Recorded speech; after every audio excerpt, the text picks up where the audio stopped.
सबको जय यीशु।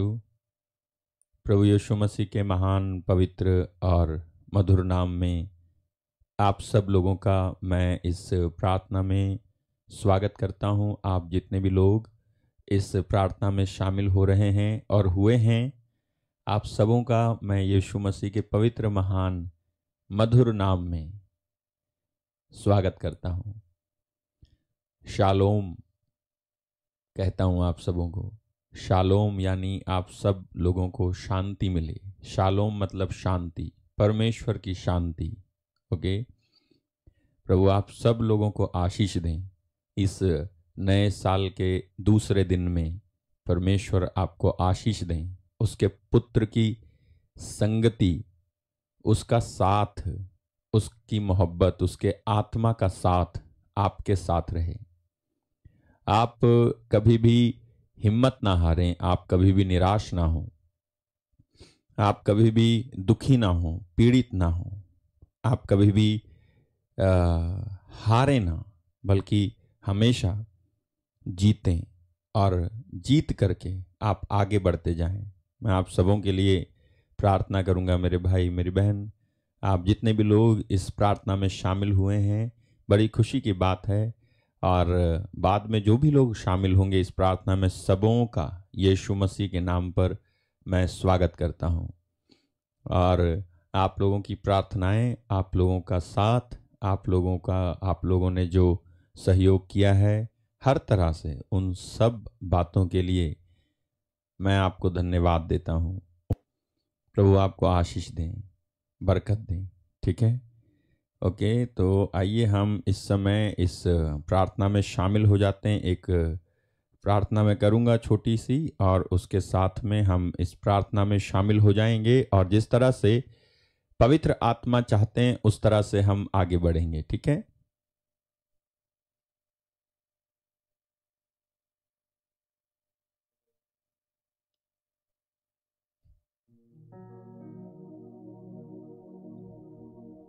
प्रेमी पिता, हम आपको धन्यवाद देते हैं इस वक्त के लिए।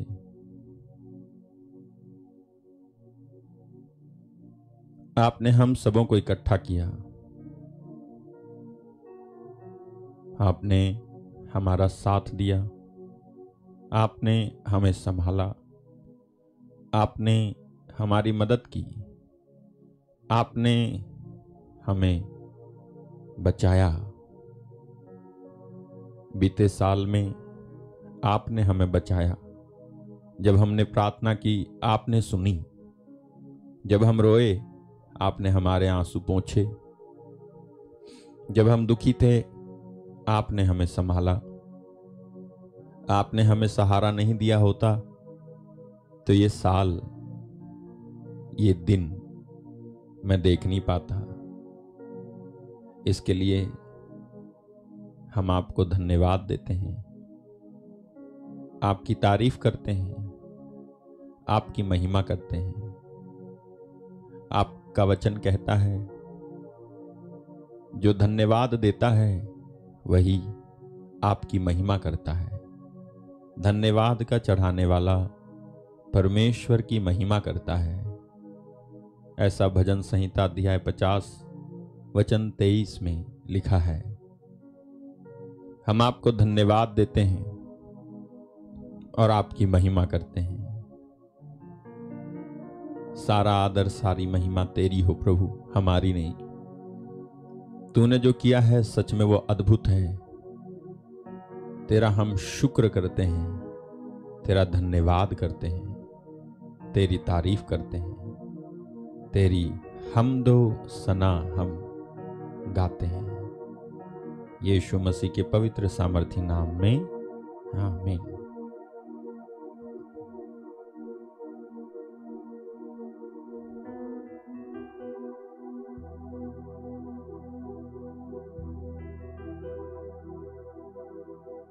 शिकवा नहीं शुक्राना सीख गए हैं।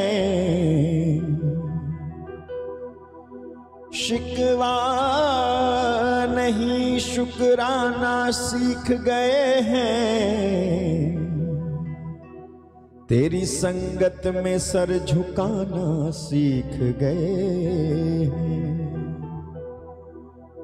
पहले तो हताश हो जाते थे ना कुछ मिलने पर, अब राजी तेरी रजा में रहना सीख गए हैं। अब राजी तेरी रजा में रहना सीख गए हैं।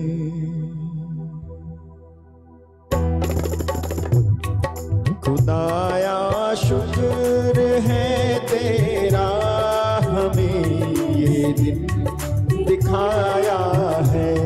खुदाया शुक्र है तेरा, हमें ये दिन दिखाया है। खुदाया शुक्र है तेरा, हमें ये दिन दिखाया है। खुदाया शुक्र है तेरा, हमें ये दिन दिखाया है। तेरे दर पे हम आए हैं और अपना सर झुकाया है।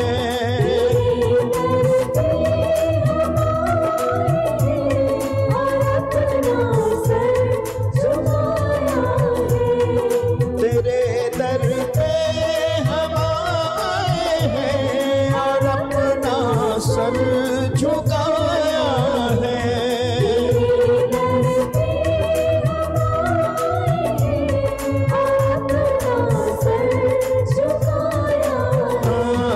खुदाया शुक्र है तेरा, हमें ये दिन दिखाया है। खुदाया शुक्र है तेरा, हमें ये दिन दिखाया है। खुदाया खुदाया शुक्र है तेरा, हमें ये दिन दिखाया है। हम अपने सारे दानों को लेकर तेरे घर में आए हैं। अपने सारे दानों को लेकर तेरे घर में आए हैं। हम अपने सारे दानों को लेकर तेरे घर में आए हैं। अपने सारे दानों को लेकर तेरे घर में आए हैं। कलामे पाक में तूने हमें ये गुण सिखाया है। कलामे पाक में तूने हमें ये गुण सिखाया है। कलामे पाक में तूने हमें ये गुण सिखाया है। कलामे पाक में तूने हमें ये गुण सिखाया है। तेरे दर पे हम आए हैं और अपना सर झुकाया है। तेरे दर पे हम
रखना।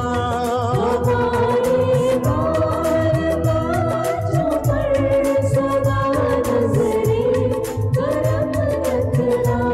कि जैसे आज तक तेरी रहमत का हम पर साया है।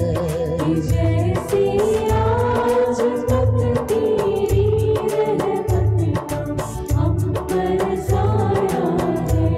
कि जैसे आज तक तेरी रहमत का हम पर साया है।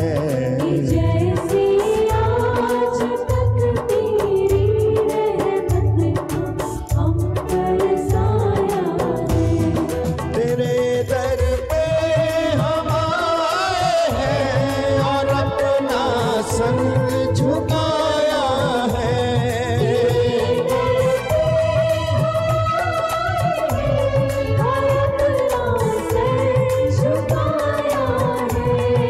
तेरे दर पे हम आए हैं और अपना सर झुकाया है।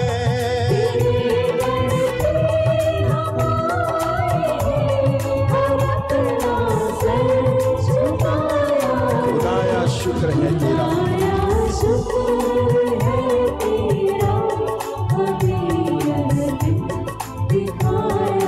हाँ खुदाया शुक्र है तेरा, हमें ये दिन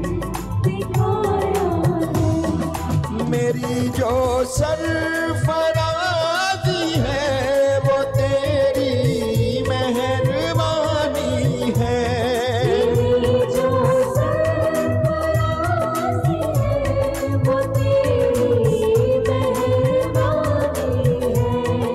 मेरी जो सरफराजी है वो तेरी मेहरबानी है।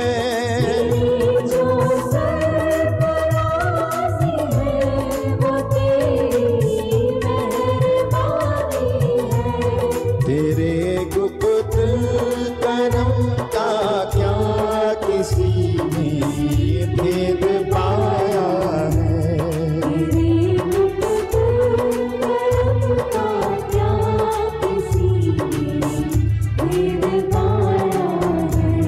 तेरे गुप्त करम का क्या किसी ने भेद पाया है।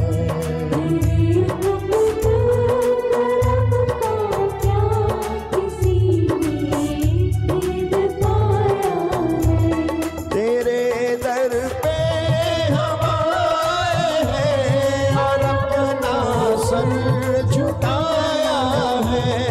तेरे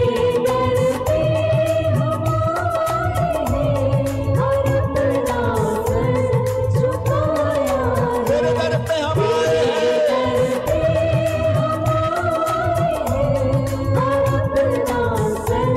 झुकाया है।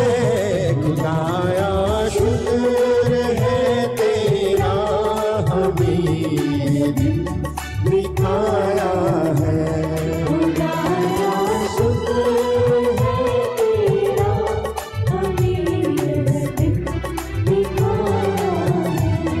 खुदाया शुक्र है तेरा, हमें ये दिन हिफाजत का लिए शुक्राना आए हैं इबादत को।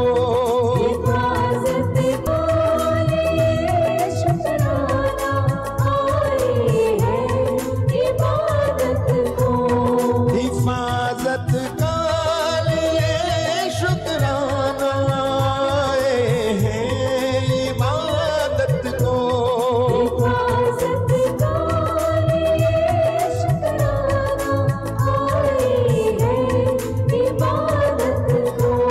कि तूने मुश्किलों के दार में रास्ता दिखाया है।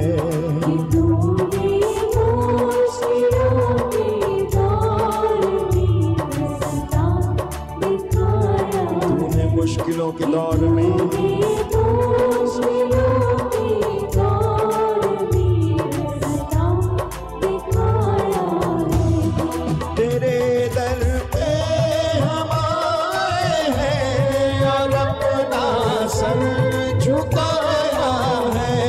तेरे दर पे हम आए हैं और अपना सर तेरे दर पे हम आए हैं, तेरे दर पे हम आए हैं और अपना सर झुकाया है। खुदाया शुक्र है तेरा, हमें ये दिन दिखाया है। खुदाया शुक्र है तेरा, हमें ये दिन दिखाया है। खुदाया शुक्र है तेरा, हमें ये दिन दिखाया है। खुदाया शुक्र है तेरा, हमें ये दिन दिखाया है। हमें ये दिन दिखाया है। हमें ये दिन दिखाया है। हमें ये दिन दिखाया है। हमें ये दिन दिखाया है।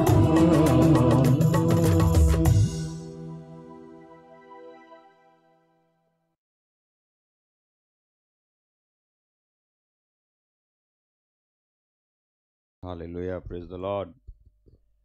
मेरे भाई मेरी बहन, सच में आज उस महान प्रभु ने हमें ये दिन दिखाया है ना? और हमने ये दिन देखा है। हम उस महान प्रभु को धन्यवाद दें जिसने हमें ये दिन दिखाया है, उसके लिए हम उसे धन्यवाद देते हैं। आइए हम इस समय उसके सामर्थी और रोशनी देने वाले पवित्र वचनों में चलते हैं। और आज जब मैं प्रार्थना कर रहा था तब मुझे जो प्रभु ने कहा उसी को मैं बताने के लिए आपके सामने हूँ। और मैं सच बताऊँ आपको, मैं वही बताने की कोशिश करता हूँ जो प्रभु मेरे अंदर डालता है। हो सकता है कहीं ना कहीं मुझसे कुछ बताने में कहीं ना कहीं कुछ त्रुटियां हो सकती हैं, लेकिन भाषा की जहाँ तक बात करें तो भाषा अपूर्ण है। परमेश्वर के भेद को पूरी तरह से जानने के लिए और सामने रखने के लिए भाषा अपूर्ण है। इसको मैं भी स्वीकार करता हूँ कि हम पूरा भेद, परमेश्वर का पूरा भेद एग्जैक्ट शब्दों में हम रख नहीं सकते, लेकिन हाँ, वो बातें मैं आपके सामने ज़रूर रखता हूँ जिससे आपका उद्धार हो, छुटकारा हो, आपको आशीष मिले, आप बरकतें पाएं, आप जो है छुटकारा पाएं, चंगाई पाएं। वो बातें मैं आपके सामने ज़रूर रखता हूँ। और आप सब लोग परमेश्वर के वचन सुनते हो और प्यार करते हो परमेश्वर के वचन से। एक बार फिर से आप सब लोगों का जो बाद में जुड़े हैं, आपका सबका मैं यीशु मसीह के नाम पर परमेश्वर के पवित्र वचनों को सुनने के लिए स्वागत करता हूँ। आमीन। तो इस समय मैं आपको बताऊं मेरे मन में प्रभु ने क्या डाला। वो ये कि मसीही होना शर्म की बात नहीं है। मसीही होना शर्म की बात नहीं है, बल्कि गर्व की बात है। मसीही होना शर्म की बात नहीं है, बल्कि गर्व की बात है। और आज आपके सामने इन बातों को मैं रखूंगा। तो यदि आप एक मसीही हैं, if you are a Christian, it is not a shameful thing.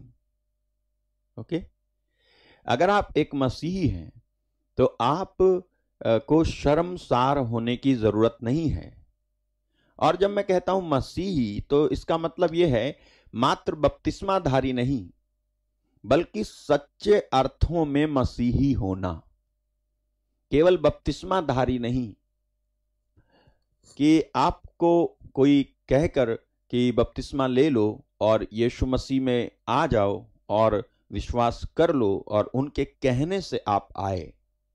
ठीक है, तो ऐसा किसी के कहने से, किसी के पुश करने से, किसी की जबरदस्ती से नहीं, किसी की जबरदस्ती से नहीं, मेरी इच्छा से, परमेश्वर की ओर से किए गए मेरे चुनाव की वजह से मैं मसीही हूं, मैं यीशु को मानता हूं, मैं यीशु के पीछे किसी के कहने से प्रेरित होकर के नहीं, बल्कि खुद भी छानबीन करके आया हूं।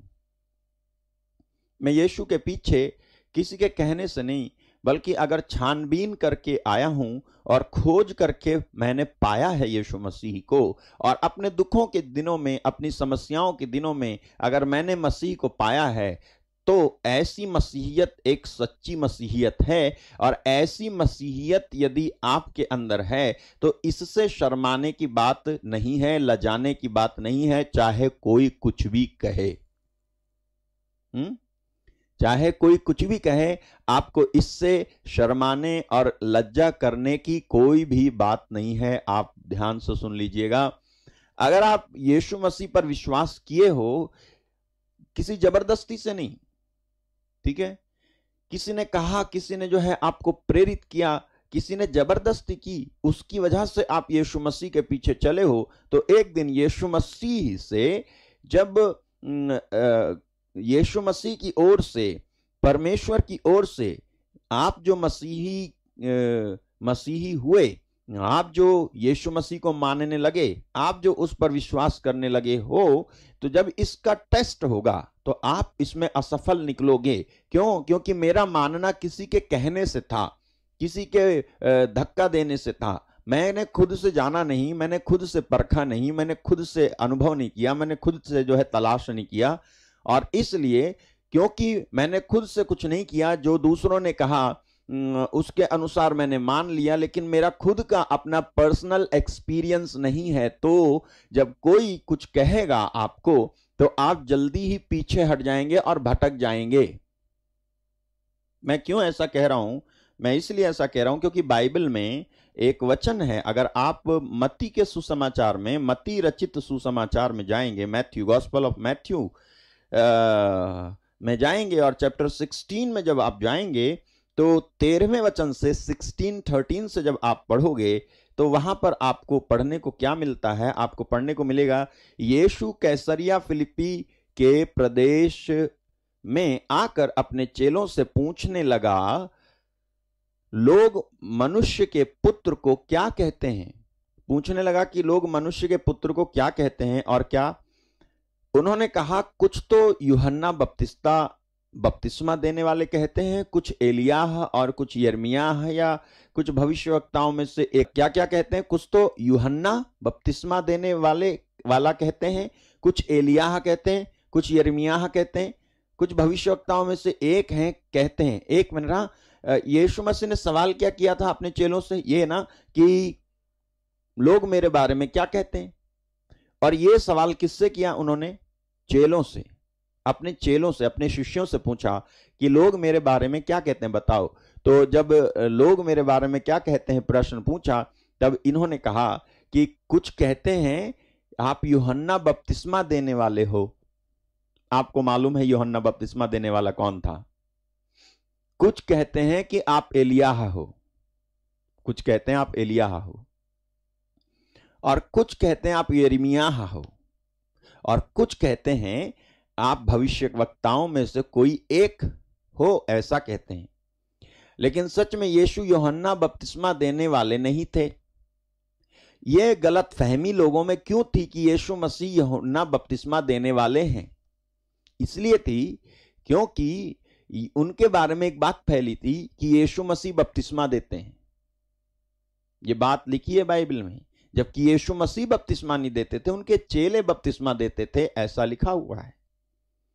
तो उनके बारे में एक बात फैल गई थी कि यीशु मसीह बपतिस्मा देते हैं, तो यीशु मसीह यूहन्ना बपतिस्मा देने वाले हैं। यह बात भी गलत थी, ये गलतफहमी थी जो फैली हुई थी यीशु के बारे में। और कुछ कहते थे आप एलियाह हो, जबकि यीशु मसीह एलियाह भी नहीं थे। ठीक है, क्योंकि एलियाह और यिर्मयाह और भविष्यवक्ताओं में से कोई भी यीशु मसीह इसलिए नहीं थे क्योंकि यीशु मसीह एज अ प्रॉफिट एक भविष्यवक्ता के तौर पर आने के साथ साथ में, कई लोग मानते हैं यीशु मसीह भविष्यवक्ता थे, और ये लिखा हुआ भी है, मैं बताऊंगा आपको कि यीशु मसीह के समान वचन और कर्म में शक्तिशाली भविष्यवक्ता फिर कोई नहीं हुआ। तो लिखा है यीशु मसीह भविष्यवक्ता थे, आप उनको उपाधि जो भी देना चाहो दो, लेकिन उनकी वास्तविक उपाधि दिए बगैर अन्य दूसरी उपाधियां, अन्य दूसरे बिल्ले उनके ऊपर अगर आप लगाओ तो वो अमान्य होंगे। पहले आप उनको वास्तव में तो जानो कि वास्तव में वो हैं कौन। पहले ये तो जानो कि वास्तव में वो कोई यूहन्ना बपतिस्मा देने वाले या कोई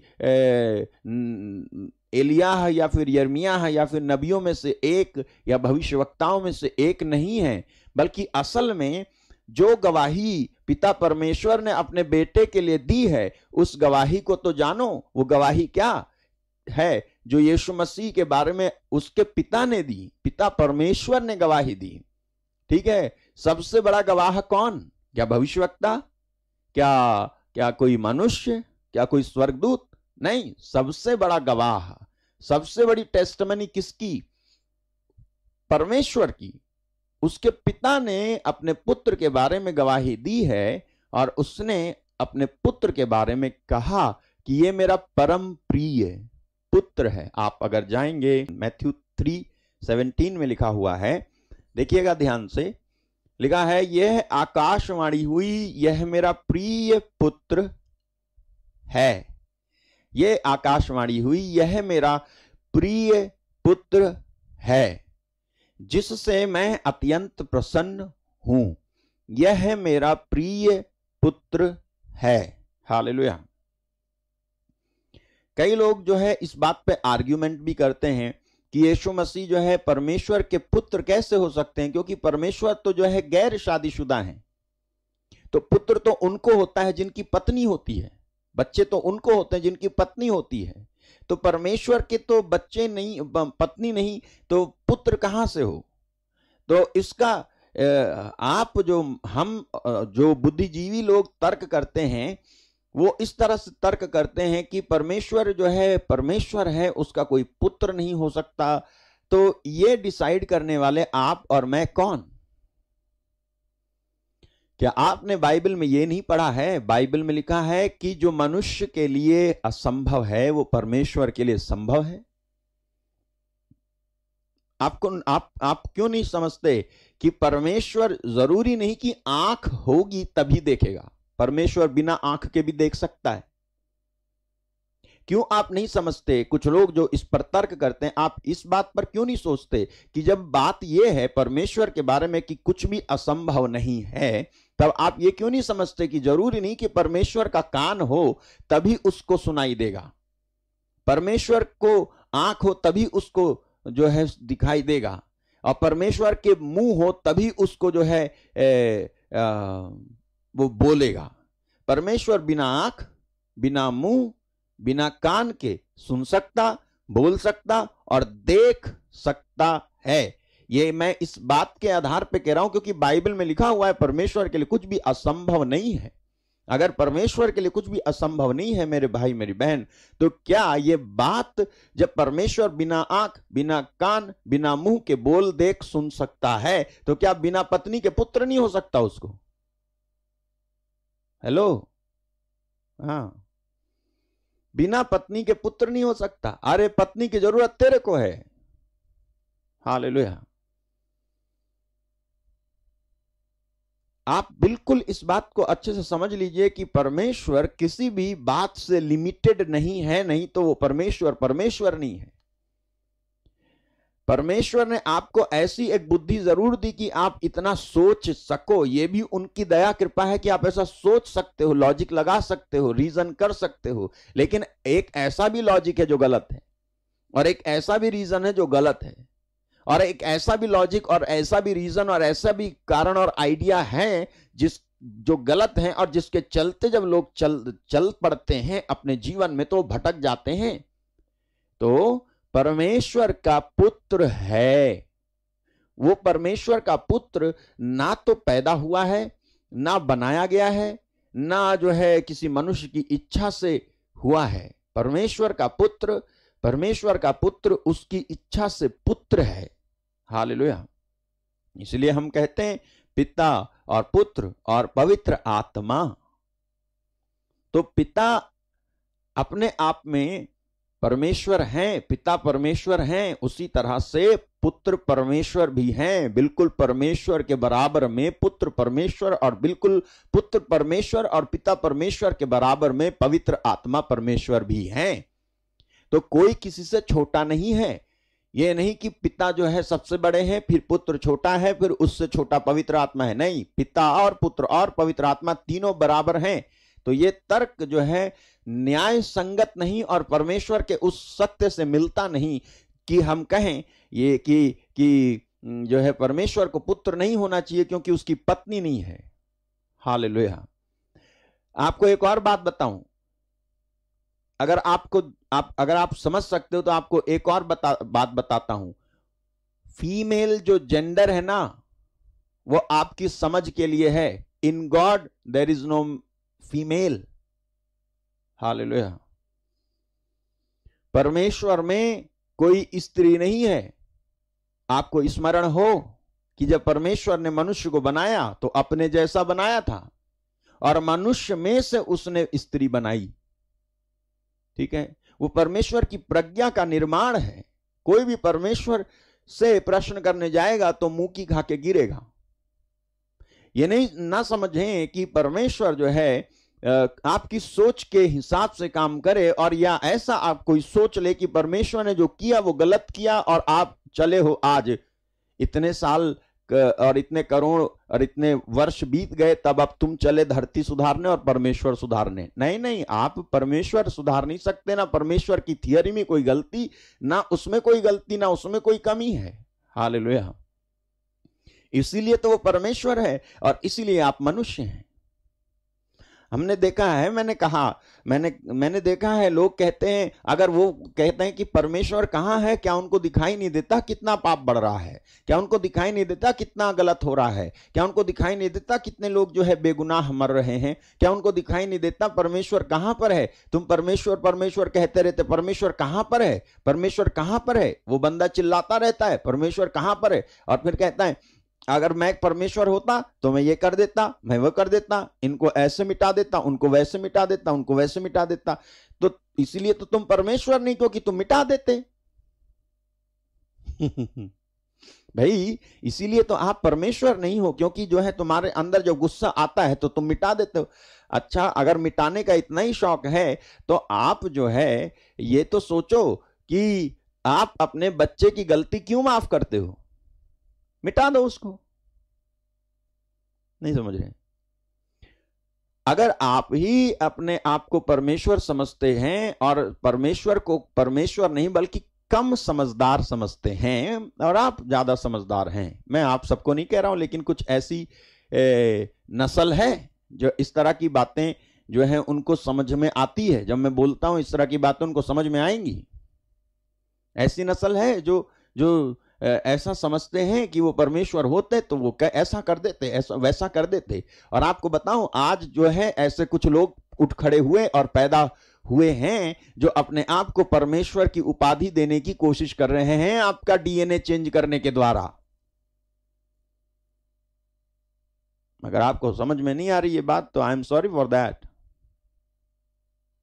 लेकिन ऐसे कुछ लोग उठ खड़े हुए हैं जिन्होंने अपने आप को परमेश्वर की उपाधि देने की कोशिश की है, और जब जब धरती पर लोग अपने आप को परमेश्वर की उपाधि देने की कोशिश करेंगे तो परमेश्वर जो है हस्तक्षेप करते हैं। याद रहे, जब परमेश्वर के बनाई हुई सृष्टि में शैतान ने छेड़छाड़ की थी, और ये छेड़छाड़ इस हद तक बढ़ गई थी कि उत्पत्ति अध्याय 6 में जो स्वर्गदूत थे उन्होंने आकर के मनुष्य से पैदा हुई जो स्त्रियां थीं उनके साथ जब उन्होंने शारीरिक संबंध बनाकर संतानें पैदा करी, हाँ जी ऐसा हुआ था, तब परमेश्वर को आना पड़ा और परमेश्वर ने नूह को तो बचाया, लेकिन जितने भी उसके समकालीन थे, जो बिगड़ गए थे, जिन्होंने अपना अपना मार्ग लिया था और भटक गए थे, जिनके मन में निरंतर बुराइयां उत्पन्न होती थी, उनको जल प्रलय के द्वारा उसने मिटाया। सदोम और गमोरा नामक नगर में भी जब लोग अपने आप को परमेश्वर की उपाधि देने की कोशिश कर रहे थे और अपने आप को ऊंचा मान रहे थे और ये सोच रहे थे कोई परमेश्वर है नहीं जो न्याय करता हो और जो सुधार करता हो, तब परमेश्वर स्वयं इब्राहिम के जमाने में आया और उसने लोट को, जो धर्मी था, उसको तो बचा लिया, लेकिन बाकी लोग जो है आग की, गंधक की आग से जल करके खत्म हो गए। मेरे भाई मेरी बहन, आज बहुत सारे लोग हैं जो अपने आप को परमेश्वर की उपाधि देने की कोशिश करते हैं और परमेश्वर वक्त वक्त पर यह समझाता है तुम परमेश्वर नहीं हो, तुम मनुष्य हो और तुमको जो है परमेश्वर की अधीनता स्वीकार करनी है, ना कि अपने आप को परमेश्वर समझ करके इस गर्व में जीने लग जाओ और जो न्याय की बात है, जो सही बात है, उसको तुम बिगाड़ने लग जाओ और तुम सोचो कि तुम्हारे हिसाब की एक दुनिया बना लो।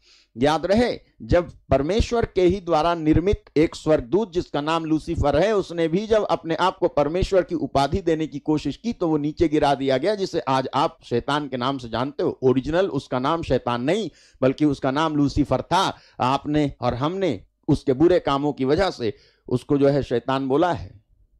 हालेलुया।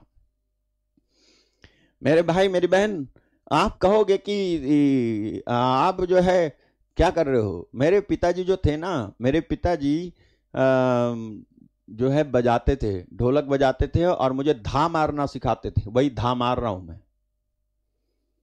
और मुझे घेरना सिखाते थे कि ये जो बाजा बजा रहा है इसको ऐसे घेर, ऐसे घेर, ऐसे घेर, ऐसे घेर, और उसके बाद धा मार कि वो बाजा बजाना भूल जाए। तो मैं ऐसी करता था और मैं ऐसी कर रहा हूं, जिससे कि शैतान जो बाजा बजा रहा है ना, ऐसा धा मारूं कि वो जो है बाजा बजाना भूल जाए। प्रभु के लोग कहें आमीन, हालेलुया। प्रभु को धन्यवाद। तो प्रभु ने मुझे जो बताया मैं आपको बता रहा हूं। तो परमेश्वर का पुत्र यीशु मसीह सवाल करता है कि लोग मेरे विषय में क्या कहते हैं। तब इन्होंने जो है बता दिया कि कुछ तो कहते हैं कि आप यूहन्ना बपतिस्ता हैं, और कुछ तो कहते हैं आप यिर्मयाह हैं, और कुछ तो कहते हैं आप एलियाह हैं, और कुछ तो कहते हैं आप भविष्यवक्ताओं में से यानी नबियों में से कोई एक हैं। यीशु मसीह ने चारों प्रकार की उपाधियों को रद्द और खारिज करते हुए अपने चेलों से ही यह सवाल पूछा। चलो ठीक है, अब तक तो तुम लोगों का ओपिनियन बता रहे थे मेरे बारे में, अब तुम ये बताओ कि तुम क्या कहते हो मेरे बारे में कि मैं हूं। कहीं तुम में से कोई ऐसा तो नहीं कि इन चार प्रकार के ऑप्शन में से एक को अब मेरे लिए मान रहा है। इन चार प्रकार के विकल्पों में से किसी एक को आप मेरे लिए मान रहे हो। कहीं तुम ये तो नहीं समझ रहे मैं भविष्यवक्ता हूं, कहीं ये तो नहीं समझ रहे कि तुम मैं एक एलियाह हूं या भविष्यवक्ता हूं या फिर बपतिस्ता हूं, वो यूहन्ना बपतिस्ता हूं। तब किसी ने नहीं, बल्कि पतरस ने, जिसके ऊपर परमेश्वर ने प्रकट किया, उसने बोला। उसने क्या बोला वो देखते हैं। उसने बोला कि आप देखिए वो वचन देखते हैं हम। जब पतरस से पूछा कि उसने उनसे कहा परंतु तुम मुझसे क्या कहते हो। फिर शिमोन पतरस ने उत्तर दिया, तू जीविते परमेश्वर का पुत्र मसीह है। तू जीविते परमेश्वर का पुत्र मसीह है। फिर से बोलता हूं, तू जीविते परमेश्वर का पुत्र मसीह है। तू जीविते परमेश्वर का पुत्र मसीह है। मेरे भाई मेरी बहन, कौन है? तू जीविते परमेश्वर का पुत्र मसीह है। जब ये बात पतरस के मुंह से निकल गई, तब उसके बाद में यीशु मसीह ने क्या कहा, नेक्स्ट क्या कहा उन्होंने, वो भी सुन लेते हैं। देखो क्या कहा। यीशु ने उसको उत्तर दिया, हे शमौन योना के पुत्र, तू धन्य है, क्योंकि मांस और लहू ने नहीं, ये बात नोटिस करने वाली है, flesh and blood did not reveal to you. flesh and blood. It means this is totally separated revelation, totally separated apart what rest of the world says about me. Hallelujah. मैं बताऊं आपको, चंगाई यहां है, छुटकारा यहां है, आजादी यहां है, शैतान से बंधन से छूटने का रास्ता यहां है। ये जो कन्फेशन है ना, ये जो अंगीकार है ना, ये मुंह से निकला हुआ और दिल से और पवित्र आत्मा के द्वारा दिल के अंदर उपजाया हुआ जो प्रकाशन किसी व्यक्ति को मिलता है, जो किसी की कोशिश से नहीं आया। पतरस के अंदर किसी ने बताया नहीं बाकी चेलों में से कि ये पतरस तू ये बोलना प्रभु यीशु के बारे में, उनके बारे में ये बोल, और कोई बोल भी तो नहीं पाया ना, और कोई बोला भी तो नहीं। लेकिन पतरस जो था, पतरस बोलता है कि आप जीवित परमेश्वर के पुत्र मसीह हो। पतरस बोलता है। मैं आपको एक और बात बताता हूं, पतरस की खुद की कोशिश नहीं थी और खुद का प्रयास भी नहीं था इस बात को जानने में कि यीशु मसीह कौन है। जो कुछ था पतरस के अंदर, मैं बता रहा हूं आपको, मुझे नहीं मालूम कि क्यों यह प्रकाशन केवल पतरस के ऊपर ही उतरा, बाकियों के ऊपर नहीं उतरा। मुझे एक कनेक्शन जरूर मिलता है इस बात का कि क्यों यह प्रकाशन पतरस के ऊपर उतरा कि वो बोले, और परमेश्वर ने पतरस को चुना उस वक्त, उस घड़ी में। हालांकि पतरस ने बाद में यीशु मसीह को एक व्यक्ति है बोल के इनकार भी कर दिया था, तो भी परमेश्वर इस बात को जानते हुए पतरस को चुनता है कि तू बोल कि मैं कौन हूं। मेरे भाई मेरी बहन, ये बड़ी अद्भुत बात है। एक कनेक्शन जो मुझे मिलता है वो ये कि पतरस ने जो छोड़ा था ना यीशु के लिए, वो किसी और ने छोड़ा नहीं था। जहां तक मैं ज्ञान दौड़ा पाता हूं अपना, वहां तक तो मुझे ऐसा लगता है कि पतरस ने जो परमेश्वर के पुत्र के लिए त्यागा था, छोड़ा था, इस बात को देखने वाला कोई और नहीं बल्कि स्वयं परमेश्वर था। याद है आपको लूकस के सुसमाचार के 5वें अध्याय में एक पहले वचन से जब आप सुनोगे तो आपको पढ़ने को मिलेगा कि पतरस की नाव में आकर के यीशु मसीह बैठ करके बोले थे, नाव गहरे पानी में ले चल, मछली पकड़ने के लिए जाल डाल।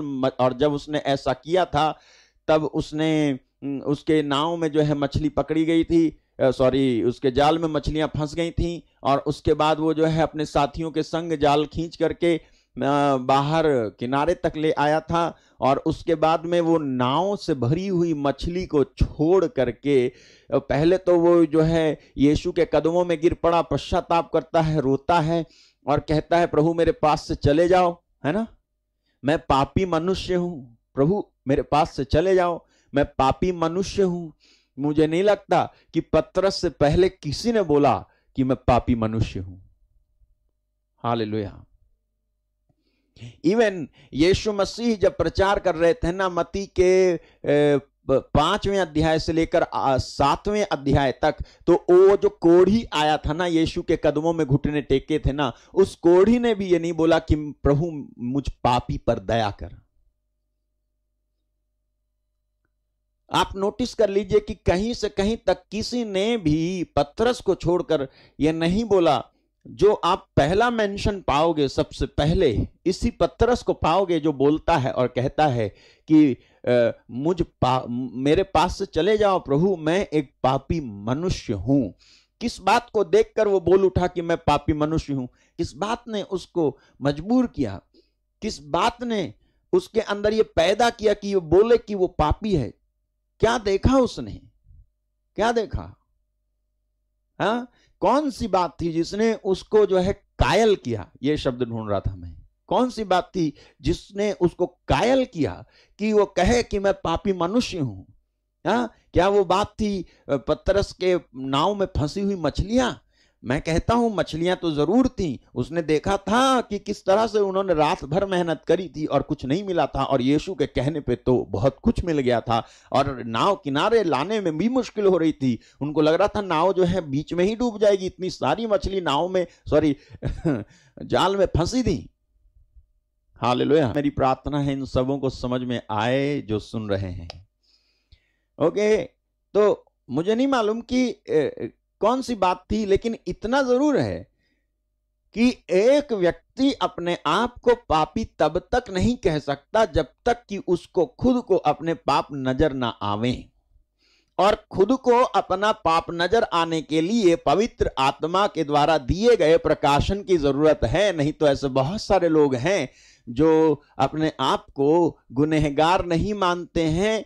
इवन यीशु मसीह पर विश्वास करने के बाद भी वो यीशु मसीह पर विश्वास करते हैं, और यीशु मसीह पर विश्वास करते हैं और मांगते हैं कि मुझे नौकरी दे दो, मुझे चाकरी दे दो, मुझे छोकरी दे दो, मुझे छोकरा दे दो, मेरे शादी हो जाए, मेरे को बच्चा हो जाए, मेरे को जो है ये खेत मिल जाए, ये घर मिल जाए, ट्रैक्टर मिल जाए, गाड़ी मिल जाए, मोटरसाइकिल मिल जाए, और वीजा मिल जाए, और पासपोर्ट मिल जाए, और ये सब हो जाए। मैं इसके खिलाफ नहीं हूं, मैं बोल तो जरूर रहा हूं, लेकिन मैं इसके खिलाफ नहीं हूं कि आप ये सब मत मांगो। लेकिन मैं देखता हूं कि ज्यादातर लोग जो यीशु मसीह के पीछे आते हैं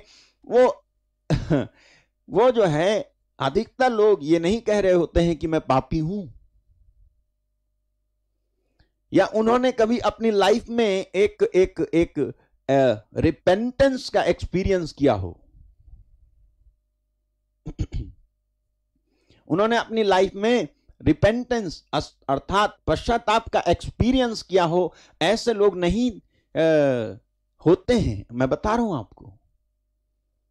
तो मेरे हिसाब से पतरस के ऊपर पवित्र आत्मा द्वारा दिया गया प्रकाशन कि आप जीवित परमेश्वर के पुत्र मसीह हैं, ये इसलिए इसका जो संबंध है ये है, इसलिए दिया पवित्र आत्मा ने, परमेश्वर ने इसलिए पतरस को चुना क्योंकि परमेश्वर ने उसके गुनाह के प्रति किए जाने वाले पश्चाताप को देखा। एक दूसरा ये भी देखा कि कितना जबरदस्त समर्पण किया था पतरस ने, कि नाव से भरी हुई मछली से भरी हुई नाव, मछली से भरी हुई नाव, आप भी जो है मेरे साथ जो है सहमत होने लगता है, नहीं तो मछली से भरी हुई नाव जो है छोड़ करके ये पतरस यीशु मसीह के पीछे हो लिया। बोलो हालेलुया। कितना बड़ा समर्पण चाहिए मेरे भाई मेरी बहन, कि अपना धंधा छोड़ के, अपना काम ही छोड़ के एक ऐसे व्यक्ति के पीछे चले जाओ जिससे आज ही मुलाकात हुई है, जिसको जानने में हमने एक हफ्ता भी नहीं बिताया। नहीं सुन रहे आप?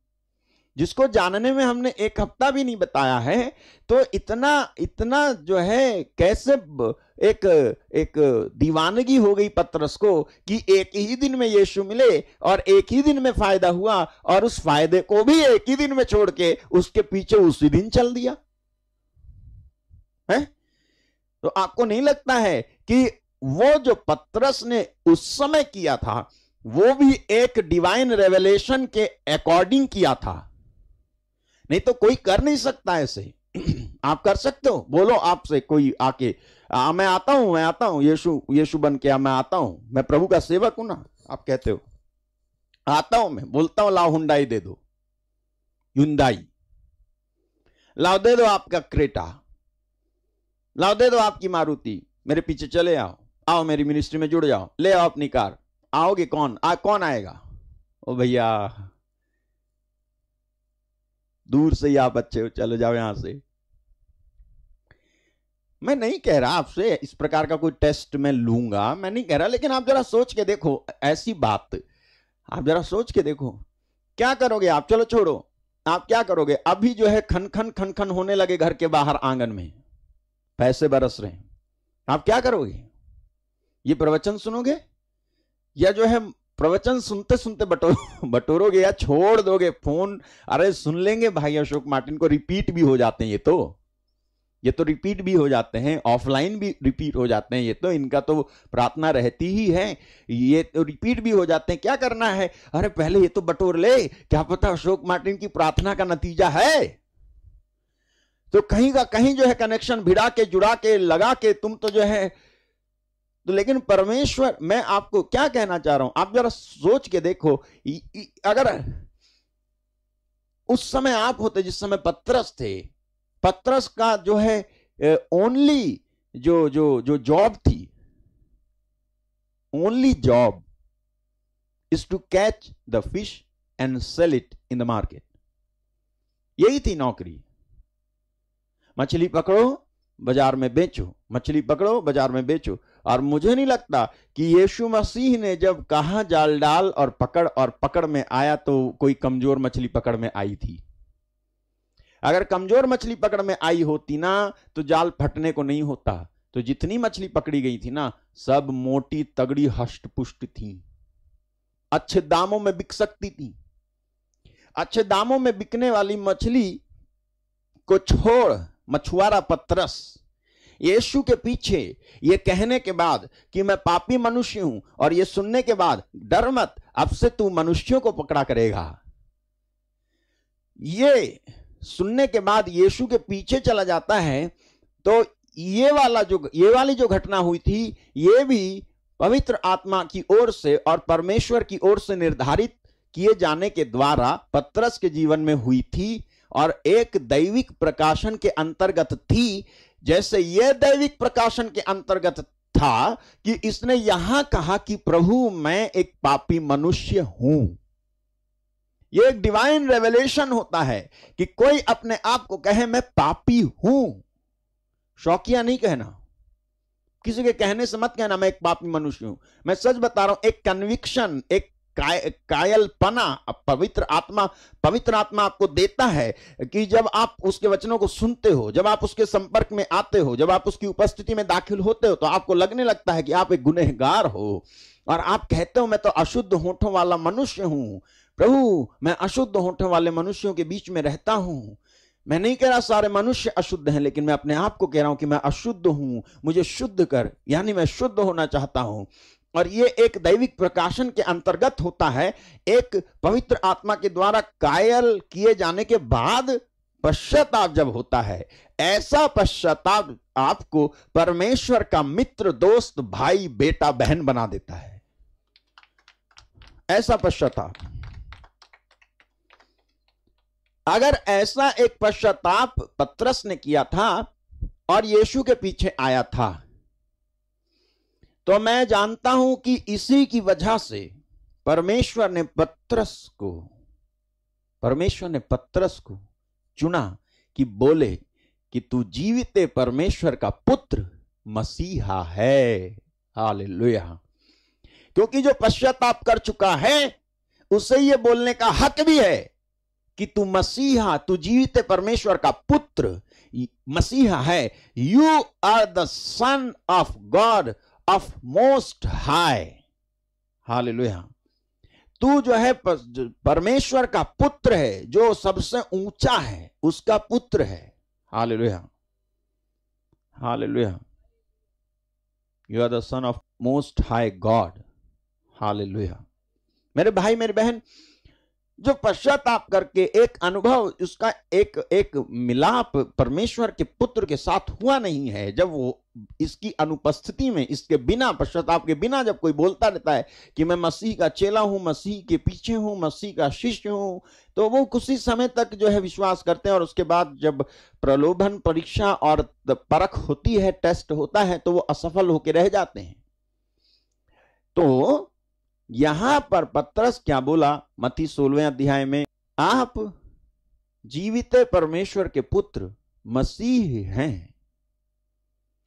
शमौन पतरस ने उत्तर दिया, तू जीवित परमेश्वर का पुत्र मसीह है। और 17, तब यीशु ने क्या कहा? यीशु ने उसको उत्तर दिया, हे शमौन योना के पुत्र, तू धन्य है, क्योंकि मांस और लहू ने नहीं।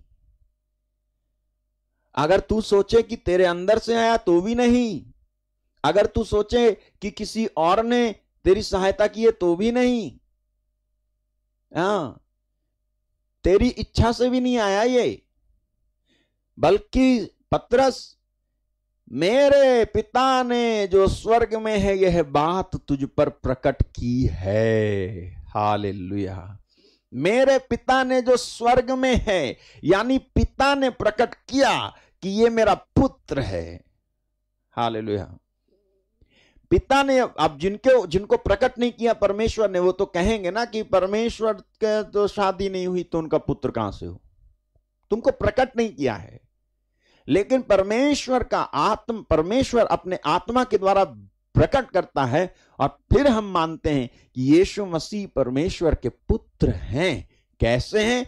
मुझे इसकी जरूरत नहीं कि कैसे, क्यों जानूं मैं कैसे हैं।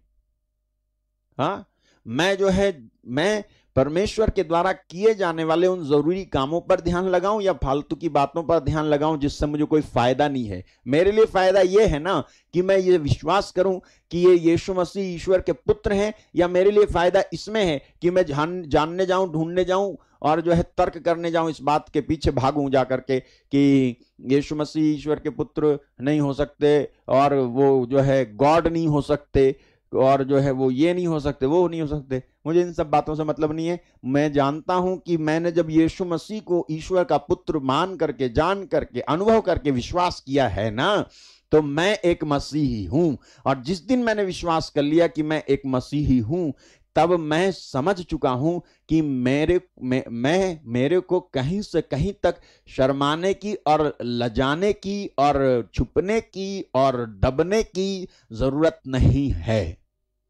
हालेलुया। क्योंकि मैं विश्वास कर चुका हूं कि यीशु मसीह परमेश्वर के पुत्र हैं, और यीशु ने खुद ये गवाही दी और कहा कि मांस और लहू ने नहीं, परंतु मेरे पिता ने जो स्वर्ग में है तुझ पर प्रकट किया कि तू जाने कि मैं कौन हूं। मेरे भाई, मैं बता रहा हूं आपको, यहां ये जो अंगीकार है, ये आप सबका अगर अंगीकार हो तो आपको छुटकारा मिलेगा, आपको चंगाई मिलेगी, आपको आशीष मिलेगी। पहला काम क्या कर? अपने गुनाहों और पापों पर पश्चाताप कर, माफी मांग। दूसरा काम क्या कर? यीशु मसीह ईश्वर के पुत्र हैं ये विश्वास कर। और फिर तीसरा काम क्या कर? जैसे पतरस यीशु के पीछे हुआ, वैसे तू भी यीशु के पीछे हो जा। जैसे भी है वैसे यीशु के पीछे हो जा। वहां पतरस ने कुछ छोड़ के यीशु के पीछे हो लिया था, यहां पे तू सब कुछ लेके पीछे हो जा। पतरस ने कुछ छोड़ के यीशु के पीछे हुआ था, यहां तू सब कुछ लेके, तू जो जिसको चाहता है उसको लेके यीशु के, लेकिन पीछे तो हो जा। मैं नहीं कह रहा घर छोड़ के पीछे हो जा, बीवी बच्चे छोड़ के पीछे हो जा, और अपनी नौकरी छोड़ के यीशु के पीछे हो जा। लेकिन अगर ऐसा भी हुआ है, लोगों ने नौकरियां भी छोड़ी हैं यीशु मसीह के पीछे आने की वजह से, लोगों ने बहुत बड़े बड़े त्याग किए हैं, लेकिन सबों के लिए एक जैसी बुलाहट नहीं है, एक जैसा चुनाव नहीं है। तो हम किसी को मजबूर या विवश नहीं कर सकते। वो आपका व्यक्तिगत रेवलेशन होता है। परमेश्वर के साथ जब बैठे हो तब वो बताता है आपको कि बेटा, this is time for you to leave. ये समय है, तू छोड़, आ जा मेरे पीछे और तू चला जा। मेरे भाई, मेरी बहन, तो मैं आपसे ये कहना चाह रहा हूं कि अगर आप मसीही हुए हो, अगर आप यीशु के पीछे हुए हो, आए हो, विश्वास किया है आपने, तो क्या आपका एक्सपीरियंस ऐसा है? क्या आपका अनुभव ऐसा है? यदि आपका अनुभव ऐसा नहीं है, तो जब प्रलोभन, परीक्षा और टेस्ट आपकी परख होगी, तो शायद आप बिछड़ जाएं, पिछड़ जाएं, भाग जाएं। और यीशु मसीह पर विश्वास करने में शायद हो सकता है कि आपको दिक्कतें हों। कुछ बातें आप छोड़ पाओगे तो कुछ बातें आप नहीं छोड़ पाओगे। जो यीशु मसीह की शर्तें हैं, जो बातें हैं, उनको कुछ पालन कर पाओगे और कुछ को पालन नहीं कर पाओगे। ठीक है? तो मसीही होना शर्म की बात नहीं है अगर आपने इस प्रकार का एक अनुभव किया है। मैं आपको मसीही होने का सच्चा अर्थ समझा रहा हूं। एक मसीही, एक विश्वासी होने का सच्चा अर्थ इस बात में छिपा हुआ है कि आपने यीशु मसीह को कितना अनुभव किया है। आपने यीशु मसीह को जानने के लिए क्या किया है? बैठे हो क्या प्रार्थना में? पढ़ी है क्या बाइबल तुमने? नहीं पढ़ी तो वचन सुना है क्या तुमने? और अगर नहीं भी पढ़े लिखे हो तो क्या किसी को फोन करके तुमने पूछा कि बताओ, या कहीं गए, या तुमने पैसा खर्च किया अपना कि मसीह को जानूं? मैं आपको बताऊं, आज मसीह को, यीशु मसीह को जानना जितना आसान है उतना आसान पहले कभी नहीं था। सुन रहे हो आप? आज यीशु मसीह को जानना जितना आसान है उतना आसान कभी नहीं था। मैं जहां तक मुझे समझ में आता है वहां तक तो मुझे लगता है कि ज्यादातर लोगों के पास internet connection, Android phone, touch screen phone सबके पास लगभग लगभग है। और अगर कोई ऐसा है जिसके पास नहीं है, तो तुम्हारा कोई दोस्त ऐसा जरूर होगा जिसके पास होगा। नहीं समझा? तुम्हारा कोई दोस्त ऐसा होगा जिसके पास होगा, और अगर कोई अच्छा दोस्त है तो वो जरूर आपको आपकी रिक्वेस्ट पे आप जो चाहो वो ढूंढ के इंटरनेट में देगा। ऐसा कुछ नहीं है कि आप जो जानना चाहें उसकी जानकारी आपको ना मिले। आप जो जानना चाहें यीशु मसीह के बारे में, आपको जानकारी, सही जानकारी मिल जाएगी। अगर आप यीशु मसीह के पीछे आना चाहते हो, जान करके उनको जानना चाहते हो, तो जानने के साधन मुहैया कर दिए गए हैं। आज मैं अपने एक बहुत ही अच्छे एक फादर हैं, मतलब पुरोहित हैं, प्रभु के चुने हुए सेवक हैं, दास हैं, तो उनसे बात कर रहा था और मैं उनसे कह रहा था, फादर आज जितना आसान हो गया है ना यीशु मसीह को जानना, उतना आसान कभी नहीं था। पहले लोगों के पास बहाना था, लोग कहते थे कि हम कैसे विश्वास करें यीशु मसीह में, है ना, कोई चमत्कार दिखाओ यीशु मसीह का। आज तो चारों तरफ नजरें घुमा के देख लो, चमत्कार ही चमत्कार हो रहा है यीशु मसीह के नाम पे। यीशु मसीह के नाम पे चमत्कार ही चमत्कार हो रहा है। क्या लोग सुनते नहीं होंगे, देखते नहीं होंगे? लेकिन वही है ना, जो जो जो ये शैतान है ना, वो लोगों को विश्वास नहीं करने देता है।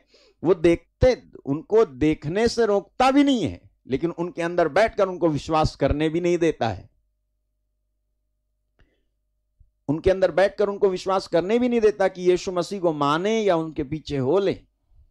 क्या उन्होंने देखा नहीं है क्या? अगर यीशु, मैं आपको बताऊं, अगर यीशु मसीह आना चाहे तो आज आ जाएं।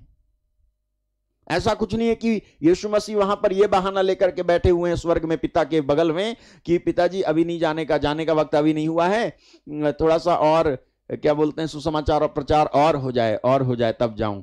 ऐसा कुछ नहीं है कि यीशु मसीह के आने का समय अभी नहीं है और ये बहाना लेके यीशु मसीह स्वर्ग में बैठे हुए हैं कि अभी और सुसमाचार का प्रचार हो जाए, मेरे बारे में और लोगों को पता चल जाए, तब मैं जाऊंगा।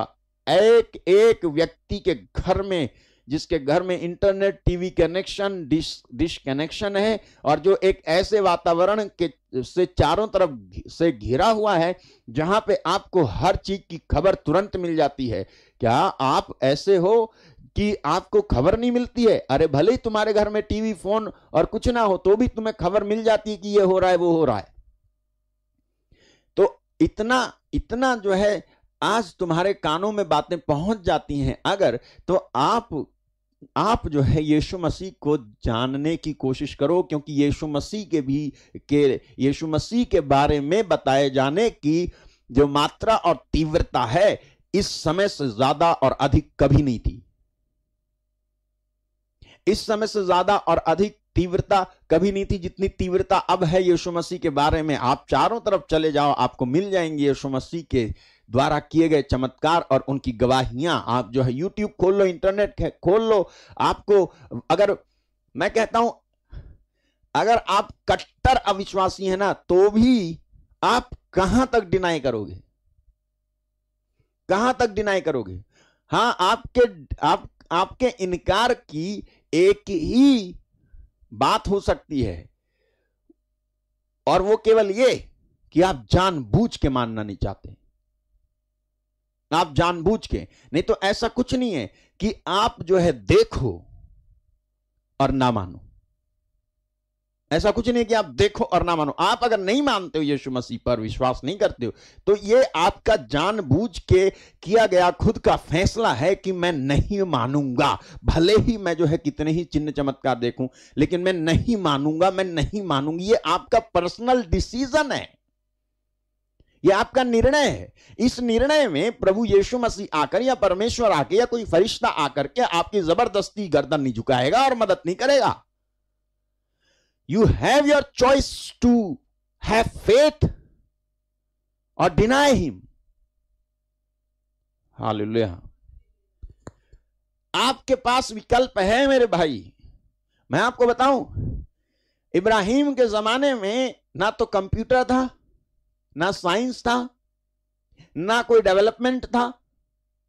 परमेश्वर का सेवक इब्राहिम, ना डेवलपमेंट था कोई, ना इंटरनेट था, ना ऐसी कोई गवाही थी, ना मसीहा था, लेकिन फिर भी उन्होंने मसीहा को दूर से देखा और मान लिया, विश्वास कर लिया, और परमेश्वर ने इस बात को उसके लेखे में धर्म गिना।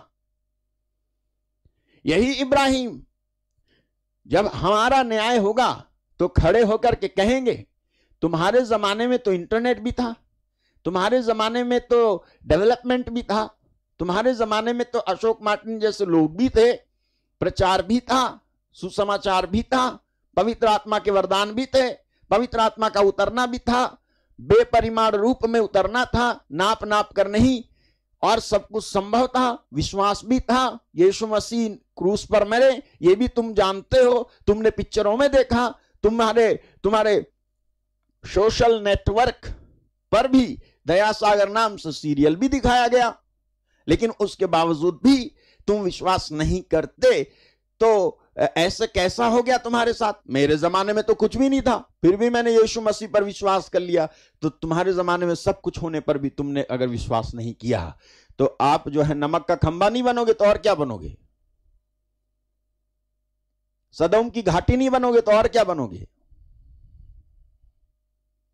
मुझे बताइए कि हम, आपको मालूम है बाइबल में लिखा हुआ है हिब्रू अध्याय 2, इब्रानी अध्याय 2 वचन 1, 2 और 3। देखें क्या लिखा है। 1, 2, 3, 4 है, मैं एक एक करके पढ़ता हूं, सुनिए। यहां लिखा है, इस कारण चाहिए कि हम उन बातों पर जो हमने सुनी है अधिक ध्यान दें, ऐसा ना हो कि बहक कर उनसे दूर चले जाएं। नेक्स्ट, क्योंकि जो वचन स्वर्गदूत के द्वारा कहा गया था, जब वह स्थिर रहा और हर एक अपराध और आज्ञा ना मानने का ठीक ठीक बदला मिला। हो सकता है आपको समझ में नहीं आ रहा हो, लेकिन मैं समझाऊंगा, बस सुनते जाओ वचन। हम लोग ऐसे बड़े उद्धार, फिर लिखा है, तो हम लोग ऐसे बड़े उद्धार से उपेक्षा करके कैसे बच सकते हैं, जिसकी चर्चा पहल प्रभु के द्वारा हुई और सुनने वालों के द्वारा हमें निश्चय हुआ। रुको, ठीक है, सब क्या हुआ? जिसकी चर्चा पहल प्रभु के द्वारा हुई। प्रभु कौन? प्रभु। उद्धार की चर्चा पहल किसके द्वारा हुई? कौन? प्रभु। प्रभु यीशु, ईश्वर का पुत्र, पहल उसके द्वारा उद्धार की चर्चा हुई। और पौलुस लिखते हुए कहता है, हम लोग ऐसे बड़े उद्धार की उपेक्षा करके कैसे बच सकते हैं, यानी बच नहीं सकते, जिसकी चर्चा सबसे पहले उसके ही बेटे के मुंह से हुई है। जिस उद्धार की चर्चा उसके बेटे के मुंह से हुई है। मालूम है यीशु मसीह ने अपने मुंह से उद्धार की चर्चा करते हुए क्या कहा था? मार्ग, सत्य और जीवन मैं हूं, जो मेरे पीछे चलता है वो अंधकार में भटकता नहीं रहेगा। मालूम है आपको यीशु मसीह ने और क्या कहा? यीशु मसीह ने कहा कि यदि तुम ये विश्वास नहीं करोगे कि मैं वही हूं, वही ईश्वर का पुत्र जो तुम्हारी संहिताओं में लिखा हुआ है, वही मसीहा जो आने वाला था, और तुम विश्वास नहीं करोगे तो तुम सब अपने पापों में फंस के मर जाओगे। यह चर्चा यीशु मसीह ने अपने मुंह से की। यीशु मसीह ने अपने मुंह से पहल इस उद्धार की बात की है। इस छुटकारे की बात यीशु मसीह ने अपने मुंह से की है।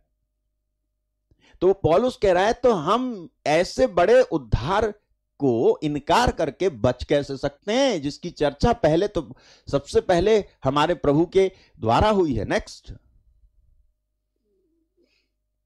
क्या लिखा है देखो, और साथ ही परमेश्वर भी अपनी इच्छा के अनुसार चिन्हों और अद्भुत कामों और नाना प्रकार के सामर्थ्य के कामों और पवित्र आत्मा के वरदानों के बांटने के द्वारा इसकी गवाही देता रहा।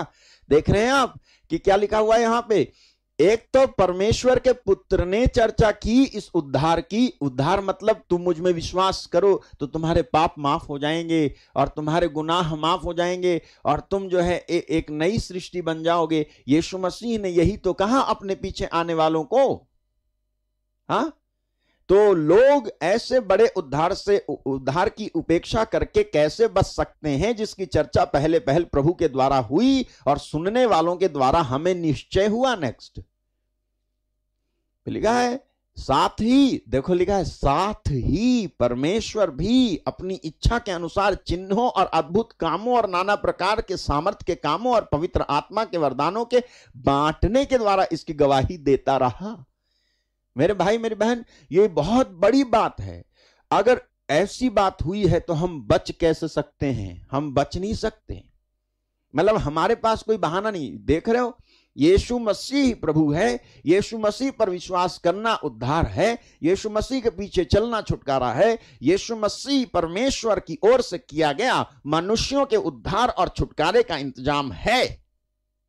यह विश्वास नहीं करने से आप और हम, तुम चाहे चश्मा वाला हो या पढ़ाई वाला हो, तुम चाहे कोई बुद्धिजीवी हो, तुम चाहे कोई वैज्ञानिक हो, तुम चाहे कोई इंजीनियर हो, तुम चाहे कोई कलेक्टर हो, तुम चाहे कोई ऑफिसर हो, कोई भी क्यों ना हो, इस उद्धार का इनकार करने के बाद जिसके ऊपर परमेश्वर खुद ने छाप दी, पवित्र आत्मा खुद ने छाप दी और उसके पुत्र खुद ने छाप दी है, इसका इनकार करके आप कहीं से कहीं तक अपनी गर्दन बचा नहीं सकते हैं। इसलिए मसीही होना कोई शर्म की बात नहीं है, गर्व की बात है। गर्व की, ठीक है? गर्व समझते हो? अच्छी बात है। गर्व होता है आपको जब आपको डिग्री मिलती है ना, जब आपके ऊपर टोपा रख देते हैं, है ना? तुमने क्या कर लिया? पीएचडी कर ली, टोपा रख दिया, नचा फिर रहा है, नची फिर रही है, भगा फिर रहा है, सबको लड्डू बांटता फिर रहा है, फोटो छप गई अखबार में, दीवाना हो गया बंदा, डॉक्टर बन गया, वकील बन गया, ये डिग्री मिली, वो डिग्री मिली, गर्व महसूस करता घूमता है। उन सब बातों से भी बढ़कर गर्व करने की बात यह है कि मैं यीशु मसीह को मानता हूं, मैं यीशु मसीह पर विश्वास करता हूं, मैं यीशु मसीह को जानता हूं, ये यीशु मसीह को मैं जानता हूं, ये यीशु मसीह परमेश्वर की ओर से किया गया मनुष्यों के उद्धार और छुटकारे और स्वर्ग में पक्की सीट पाने का एकमात्र इंतजाम है यीशु मसीह। मैं ये मानता हूं। हालेलुया। और मुझे मालूम है कि इस बात ने कितनों को छुटकारा दिया है, कितनों को आजाद किया है, कितनों का भला किया है इस बात ने। आप ये विश्वास करो और शर्माओ मत। अगर आप मसीही हो, कोई पूछे आप क्या हो, आप क्रिश्चियन हो, तो आप कहो हाँ मैं क्रिश्चियन हूं। हालेलुया। मुझे जो है बड़ा अच्छा लगता है जब आपके नाम के कुछ के नाम के आगे क्रिश्चियन लगा हुआ है ना। मसीही भी होता है, कल्पना क्रिश्चियन, निकिता क्रिश्चियन, हाँ क्या, सरोज मसीह है, राहुल मसीह। कम से कम आप आइडेंटिफाई कर रहे हो, मैं मसीह हूं, मसीह। याद रखना, अगर आगे लगाया ना तो जो आगे है ना उससे आगे तू मत जाना, समझ ले। जो आगे लगाया तुमने, तुम जो है समझ लेना, जिसको आगे लगाया उसको आगे रखना। प्रभु मैं तेरे पीछे, तू आगे आगे। लोग क्या करते हैं, लोग अपने नाम के आगे टाइटल तो लगा देते हैं, है ना। किसी संत का लगा देंगे तो मसीही लगा देंगे और क्रिश्चियन लगा देंगे, लेकिन इन सबको पीछे करके खुद आगे आगे बंदा, खुद आगे आगे। आपके अंदर आप प्रकट ही नहीं कर पा रहे हो कि आप सच्चे मसीही हो, आप सच में यीशु के पीछे चलते हो। मैं आपको बताऊं, परमेश्वर एक ऐसे सच्चे मसीही की तलाश में है जिसको वो अपने सारे वरदान दे दे, जिसको वो अपनी सारी आशीषें दे, जिसको वो अपना पूरा अनुग्रह लाद दे। और मैं आपको सच बता रहा हूं, ये लास्ट डेज हैं, ये अंतिम दिन हैं। इसमें जो कोई परमेश्वर के वचन के अनुसार जी करके अपने आप को इसी ओर खींच करके रखेगा ना, उसको परमेश्वर इस युग का मूसा, इस युग का योशुआ, इस युग का पतरस, इस युग का पौलुस, इस युग का चुना हुआ भक्त बना करके रखेगा। मैं बता रहा हूं आपको, इस युग की एस्तर, इस युग की यूदित बनाएगा आपको। आप करो तो सही ढंग से विश्वास करो। ये थोड़ी ना आए आनंद फानंद में, अरे हो गया प्रार्थना हो गई, चल रहे ना। अरे थोड़ा सा तो बैठ जा, थोड़ा सा धीरज तो रख, थोड़ा सा तशरीफ रख, बैठ तो सही, सुन तो सही ये क्या कह रहे हैं, सुन तो सही। ये अकेला पागल हो सकता है, लेकिन इतने सारे तो पागल नहीं हो सकते जो इतने सारे सुन रहे हैं इसको।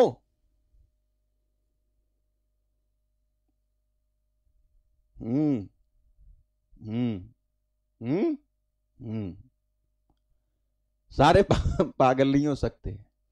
अगर अगर कोई कह भी दे कि हम सब पागल हैं, तो क्या फर्क पड़ता है ना?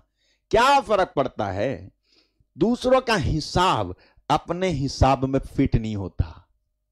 हालेलुया। दूसरों का हिसाब अपने हिसाब में फिट नहीं होता साहब। हमारा हिसाब दूसरों के हिसाब से अलग है। We are chosen generation, a royal priesthood, a peculiar people, a holy nation. 1 Peter 2:9। आप हो। हमारे साथ जो है किसी का नहीं जमता, हमारे साथ जमता है तो परमेश्वर के जो लोग हैं ना, उन्हीं के साथ हमारा जमता है। हालेलुया। हमने अपने लिए ऐसे लोगों को चुना है। बता रहा हूं आपको, ऐसे लोग मेरी लिस्ट में हैं और आपकी लिस्ट में भी हों, जिनको आत्मिक बातों की समझ है, जो ज्यादा हंसी मजाक और फालतू बात नहीं करते। ऐसे लोग मेरी लिस्ट में हैं। और जो जब आपको याद हो, आपके कनेक्शन सही होने चाहिए, नहीं तो आपके पास जो है वो भी आप गंवा बैठोगे। आपका रिश्ता ऐसे लोगों के साथ होना चाहिए जो प्रभु के लोग हैं। यानी कि आप एक ऐसे के पीछे पड़े हुए हो समझाने के लिए, और जो समझ नहीं रहा, और कितने साल लगाए तुमने मालूम है? 3 साल 4 साल 5 साल पीछे पड़े उसके।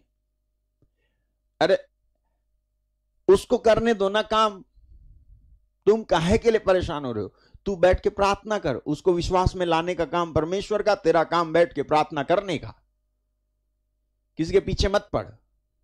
जब परमेश्वर झुकाएगा ना, तो बिना आंधी के ही पेड़ जो है झुका हुआ रहेगा। तुम कहोगे कैसे झुक गया? आंधी वांधी चली थी क्या? बोले नहीं, आंधी नहीं चली थी, वो अपनी आप मर्जी है, झुक गए। हालेलुया। मेरे भाई मेरी बहन, इससे पहले कि मैं आपके लिए प्रार्थना करूं, इन बातों को समझ लीजिए कि यदि आप यीशु मसीह के पीछे चले हो तो आपको शर्माने की बात नहीं है। ठीक है, शर्माने की बात नहीं है, बल्कि क्या करने की बात है? विश्वास करने की बात है। मैं आपको एक वचन पढ़ के बताता हूं और उसके बाद मैं आपके लिए प्रार्थना करूंगा। 1 पीटर 4:16। हालेलुया। बहुत ही इंटरेस्टिंग, बहुत ही रोचक वचन है ये। 4:16 क्या लिखा है? यदि मसीही होने के कारण दुख पाए तो लज्जित ना हो, पर इस बात के लिए परमेश्वर की महिमा करें। क्या लिखा है? यदि मसीही होने के कारण दुख पाए तो लज्जित ना हो, इस बात के लिए परमेश्वर की महिमा करें। मसीही होने के कारण अगर दुख पाए, कौन सा दुख पाए? कौन सा दुख पाए? आप जाओ 4:15। कौन सा दुख पाए? तुम में से कोई व्यक्ति हत्यारा या चोर या कुकर्मी या पराये कामों में हाथ डालने के कारण दुख ना पाए। क्या दुख ना पाए? हत्यारा, चोर, कुकर्मी और पराये काम में हाथ डालने के कारण दुख ना पाए। ठीक है, ये दुख ना पाए। ओके, तो कौन सा दुख पाए? यहां लिखा है ना, पतरस कहता है कि यदि मसीही होने के कारण दुख पाए, मसीही होने के कारण के दुख मैं आपको बताए देता हूं, अगर मुझे मिल जाएगा तो मैं आपको बताता हूं मसीही होने के कारण के दुख। हालेलुया। मसीही होने के कारण के दुख, मसीही होने के कारण कौन से दुख हो सकते हैं आपको, इसके बारे में मैथ्यू 5:10, धन्य है वे जो धार्मिकता के कारण सताए जाते हैं, क्योंकि स्वर्ग का राज्य उन्हीं का है। यहां लिखा है धार्मिकता के कारण का सताव। तो मसीही होने के कारण आपको शर्माना नहीं है अगर ऐसा हो आपके साथ। तो कैसा? धार्मिकता के कारण अगर अत्याचार और सताव होता है, धार्मिकता, आप धार्मिक है ना, चोर तो नहीं हो ना, कुकर्मी तो नहीं हो ना, है? चोर, कुकर्मी और हत्यारे तो नहीं हो, और दूसरे के कामों में तुमने जो है हाथ तो नहीं डाला है, ऐसे तो नहीं हो ना। तो जो है अगर आपको कोई सताव होता है यीशु मसीह के नाम के कारण, तो लज्जा मत कर, परेशान मत हो। ये सताव आपका पति भी कर सकता है, बच्चे भी कर सकते हैं, पड़ोसी भी कर सकता है, कोई भी आपको सता सकता है, कोई भी आपकी जो है निंदा कर सकता है। इससे आपको घबराने की जरूरत नहीं है, ठीक है। मैथ्यू 13:21 यहां लिखा है, पर अपने में जड़ ना रखने के कारण वह थोड़े ही दिन रह पाता है, जब वचन के कारण कलेश उत्पीड़न होता है तो तुरंत ठोकर खाता है। यहां लिखा है वचन के कारण कलेश और उत्पीड़न, है ना, वचन के कारण कलेश और उत्पीड़न। अगर ऐसा होता है तो आप जो है लज्जा मत करो, आप जो है शर्माओ मत। ये है मसीही होने के कारण आपको ये दुख हो सकते हैं, ठीक है। लेकिन इसमें बीमारी कहीं से कहीं तक शामिल नहीं है, इसमें गरीबी कहीं से कहीं तक शामिल नहीं है, इसमें कमी कहीं से कहीं तक शामिल नहीं है। मैं प्रूफ कर सकता हूं, कहीं से कहीं तक नहीं चाहता परमेश्वर कि तुम बीमार रहो, उसकी सेवा करो और तुम बीमार रहो, उसकी सेवा करो और तुम गरीब रहो, उसकी सेवा करो और तुम जो है दुखी रहो किसी तरह से। ये वाली चीज होगी, सताव होगा, आपको मेंटल स्ट्रेस होगा, आपको जो है प्रॉब्लम्स होंगी कोई ना कोई, लेकिन महिमा भी होगी, महिमा भी होगी। प्रॉब्लम्स होंगी लेकिन महिमा भी होगी, ठीक है। मैं अपना प्रवचन खत्म कर रहा हूं, आपके लिए प्रार्थना करूंगा, ध्यान से सुनिएगा। और क्या हो सकता है मसीह के नाम के कारण? Revilings and slander. Matthew chapter 5 verse 11 and 12, धन्य हो तुम जब मनुष्य मेरे कारण तुम्हारी निंदा करें और सताएं और झूठ बोल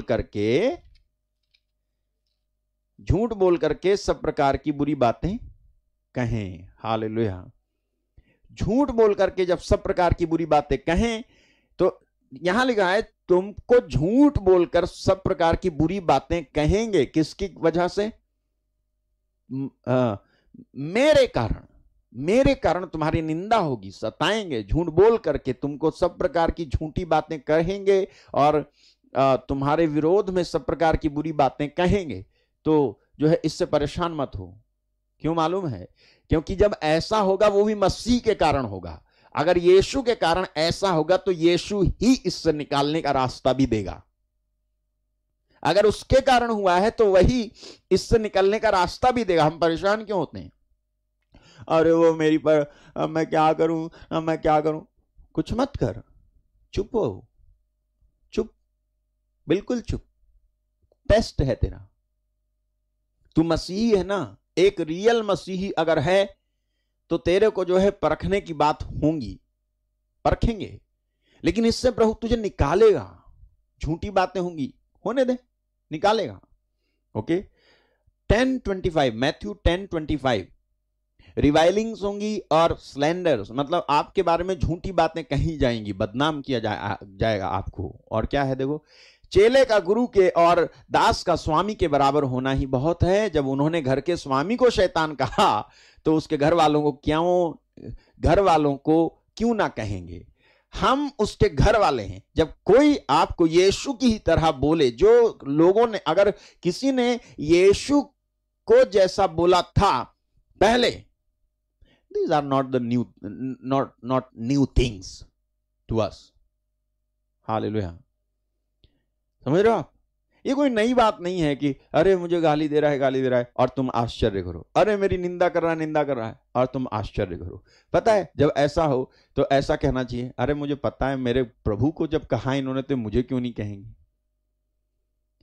हालेलुया। ये सांत्वना मिलनी चाहिए, जब मेरे प्रभु को कहा इन्होंने तो मुझे क्यों नहीं कहेंगे, कहने दे। तो यदि मेरे प्रभु को बचाने वाले ने बचाया तो मेरा प्रभु भी मुझे बचाएगा। हालेलुया। यदि यानी चेले का गुरु के और दास का स्वामी के बराबर होना ही बहुत है सब, जब उन्होंने घर के स्वामी को शैतान कहा तो उसके घर वालों को क्यों ना कहेंगे। तो आप और हम हो गए उसके घर वाले। तो वो जो कह रहे हैं ना वो परमेश्वर के और यीशु के घर वाले नहीं है। नहीं सुना आपने? हाँ, वो जो आपको कुछ कह रहा है ना वो जरूर परमेश्वर के घर वाला नहीं है। हम उसके घर वाले हैं, हम उसके फैमिली मेंबर हैं। ठीक है, पिता पुत्र पवित्र आत्मा और मैं। हालेलुया। सुना आपने? पिता परमेश्वर, पुत्र परमेश्वर, पवित्र आत्मा परमेश्वर और मैं भी हूं ना। Holi family, this is Holi family, this is Holi family. पिता पुत्र पवित्र आत्मा और मैं उसका घर वाला हूं। कौन है मेरे माता, कौन है मेरा भाई, कौन है मेरी बहन, कौन मेरा रिश्तेदार? वही जो उसका वचन सुनते और उसका पालन करते हैं, वही हैं। तो पिता पुत्र पवित्र आत्मा जब बोलते हो तो अपने आप को भी डाल दो साथ में, मैं भी हूं प्रभु। हालेलुया। हम उसके घर वाले हैं। तो जो लोगों ने यीशु मसीह को कहा, अगर वो आपको कहते हैं तो आप जो है आश्चर्य मत करो, विश्वास करो, मैं उसके साथ, मैं उसका घर का सदस्य हूं। ओके। और मैं आपके लिए प्रार्थना करूंगा, परमेश्वर आपको इन सबसे निकालेगा। ठीक है। फॉल्स एक्यूजेशंस, मैथ्यू 10:17-20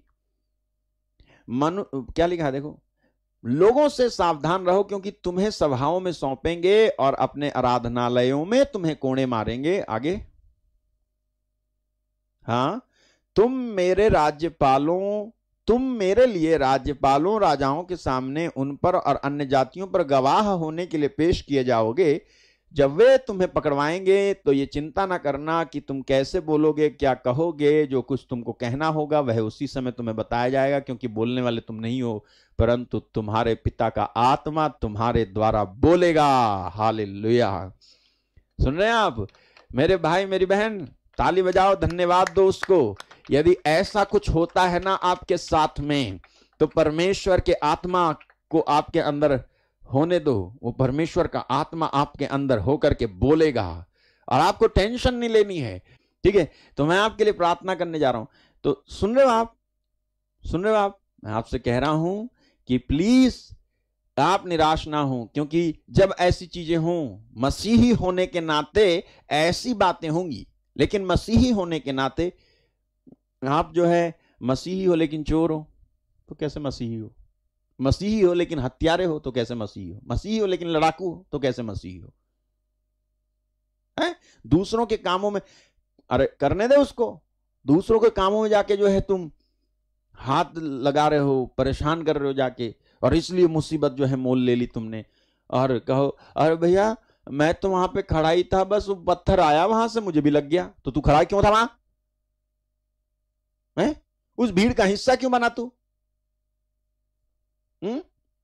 भैया मैं जो है दरवाजे पे कान लगा के बस सुन ही रहा था कि किसी ने दरवाजा खोल दिया, मैं आगे गिर गया, केवल कान फट गया। तो तू सुन ही क्यों रहा था? तू कर क्या रहा था वहां? हालेलुया। ओके। मैं आपके लिए प्रार्थना करता हूं कि प्रभु आपको जो है समझ दे, और आप इस समय इस प्रार्थना में जो शामिल हैं, परमेश्वर आपको छुएं और बरकत दें। और मैं आपके लिए प्रार्थना करूंगा कि प्रभु आपको चंगा भी करें। तैयार हो जाएं, आपके साथ में महिमा होगी। तो मैंने आपको क्या समझाया? नंबर 1, मसीही होना शर्म की बात नहीं बल्कि गर्व की बात है। अगर आप सच्चे अर्थों में मसीही हैं तो तो वो इस धरती पर अपने जीवन में स्वर्गिक आशीषों का अनुभव करते हुए जिएगा और दूसरों को भी प्रेरणा मिलेगी, यदि आप सच्चे अर्थों में मसीही हैं तो। ठीक है, मैं इस समय आपके लिए प्रार्थना करता हूं। धन्यवाद पवित्र आत्मा, धन्यवाद, थैंक यू जीसस, धन्यवाद। एक एक को आप छूइएगा, एक एक को आप स्पर्श कीजिएगा। धन्यवाद पवित्र आत्मा, धन्यवाद, धन्यवाद, धन्यवाद, धन्यवाद। ओ हालेलुया, हालेलुया, धन्यवाद, थैंक यू जीसस, हालेलुया।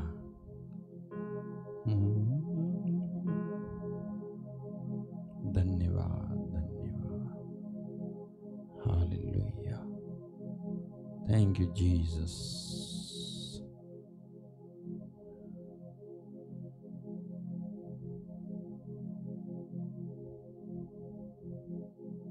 धन्यवाद पवित्र आत्मा।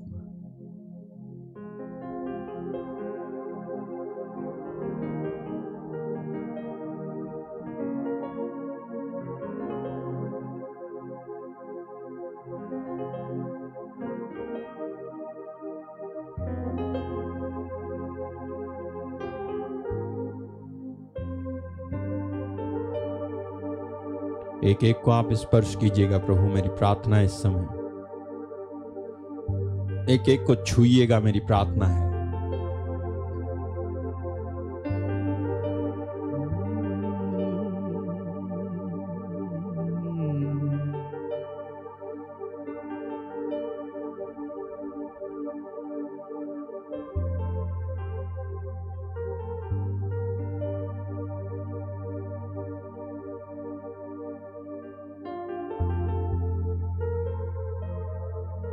धन्यवाद,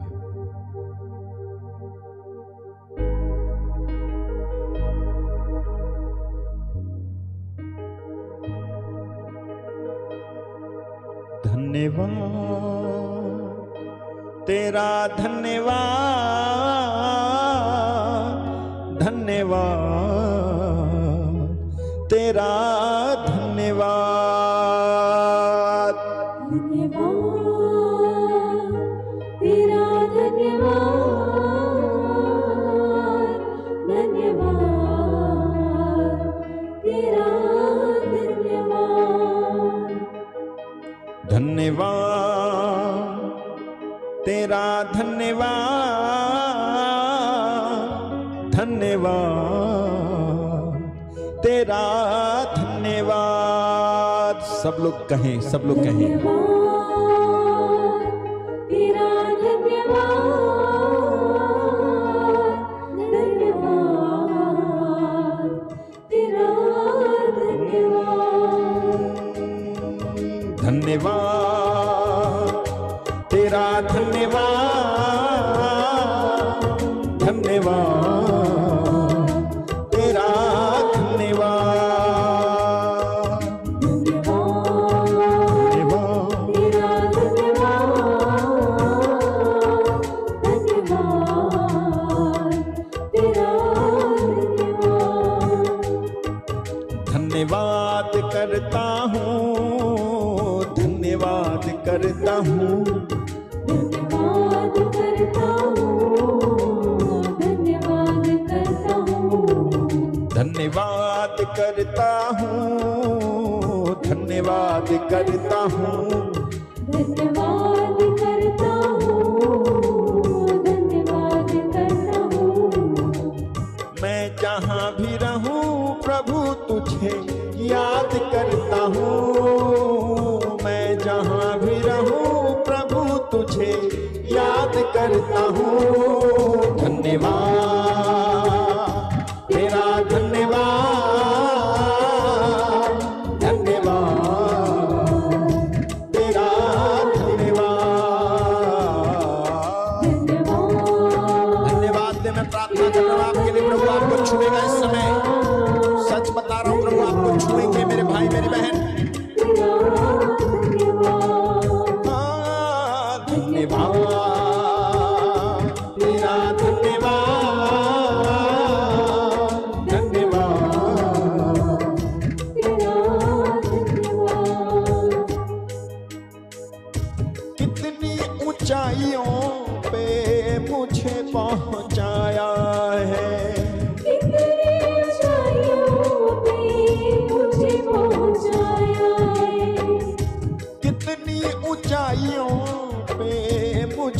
पहुंचाया है। कितनी ऊंचाइयों पे मुझे पहुंचाया है। हाँ, कभी मेरे पापों का हिसाब ना लगाया है। कभी मेरे पापों का हिसाब न लगाया है। कभी मेरे पापों का हिसाब ना लगाया है।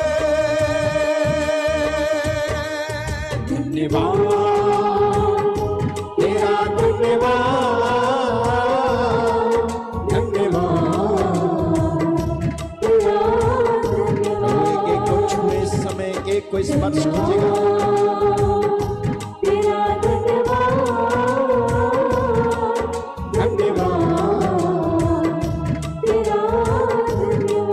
याद करें मेरे भाई, कितनी ऊंचाइयों पे मुझे पहुंचाया है।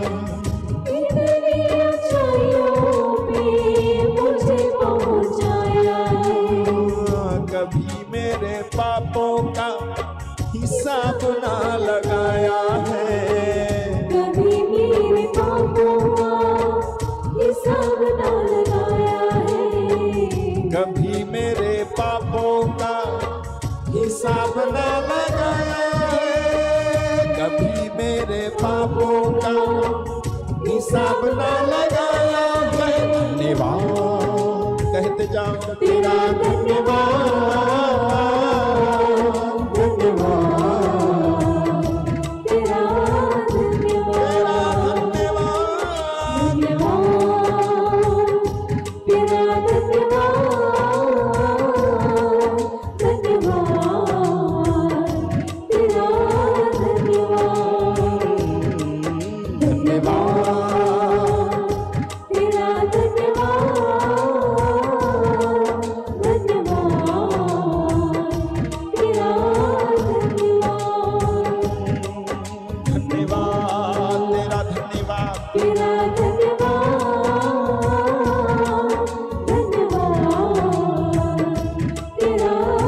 धन्यवाद तेरा धन्यवाद तेरा धन्यवाद तेरा धन्यवाद।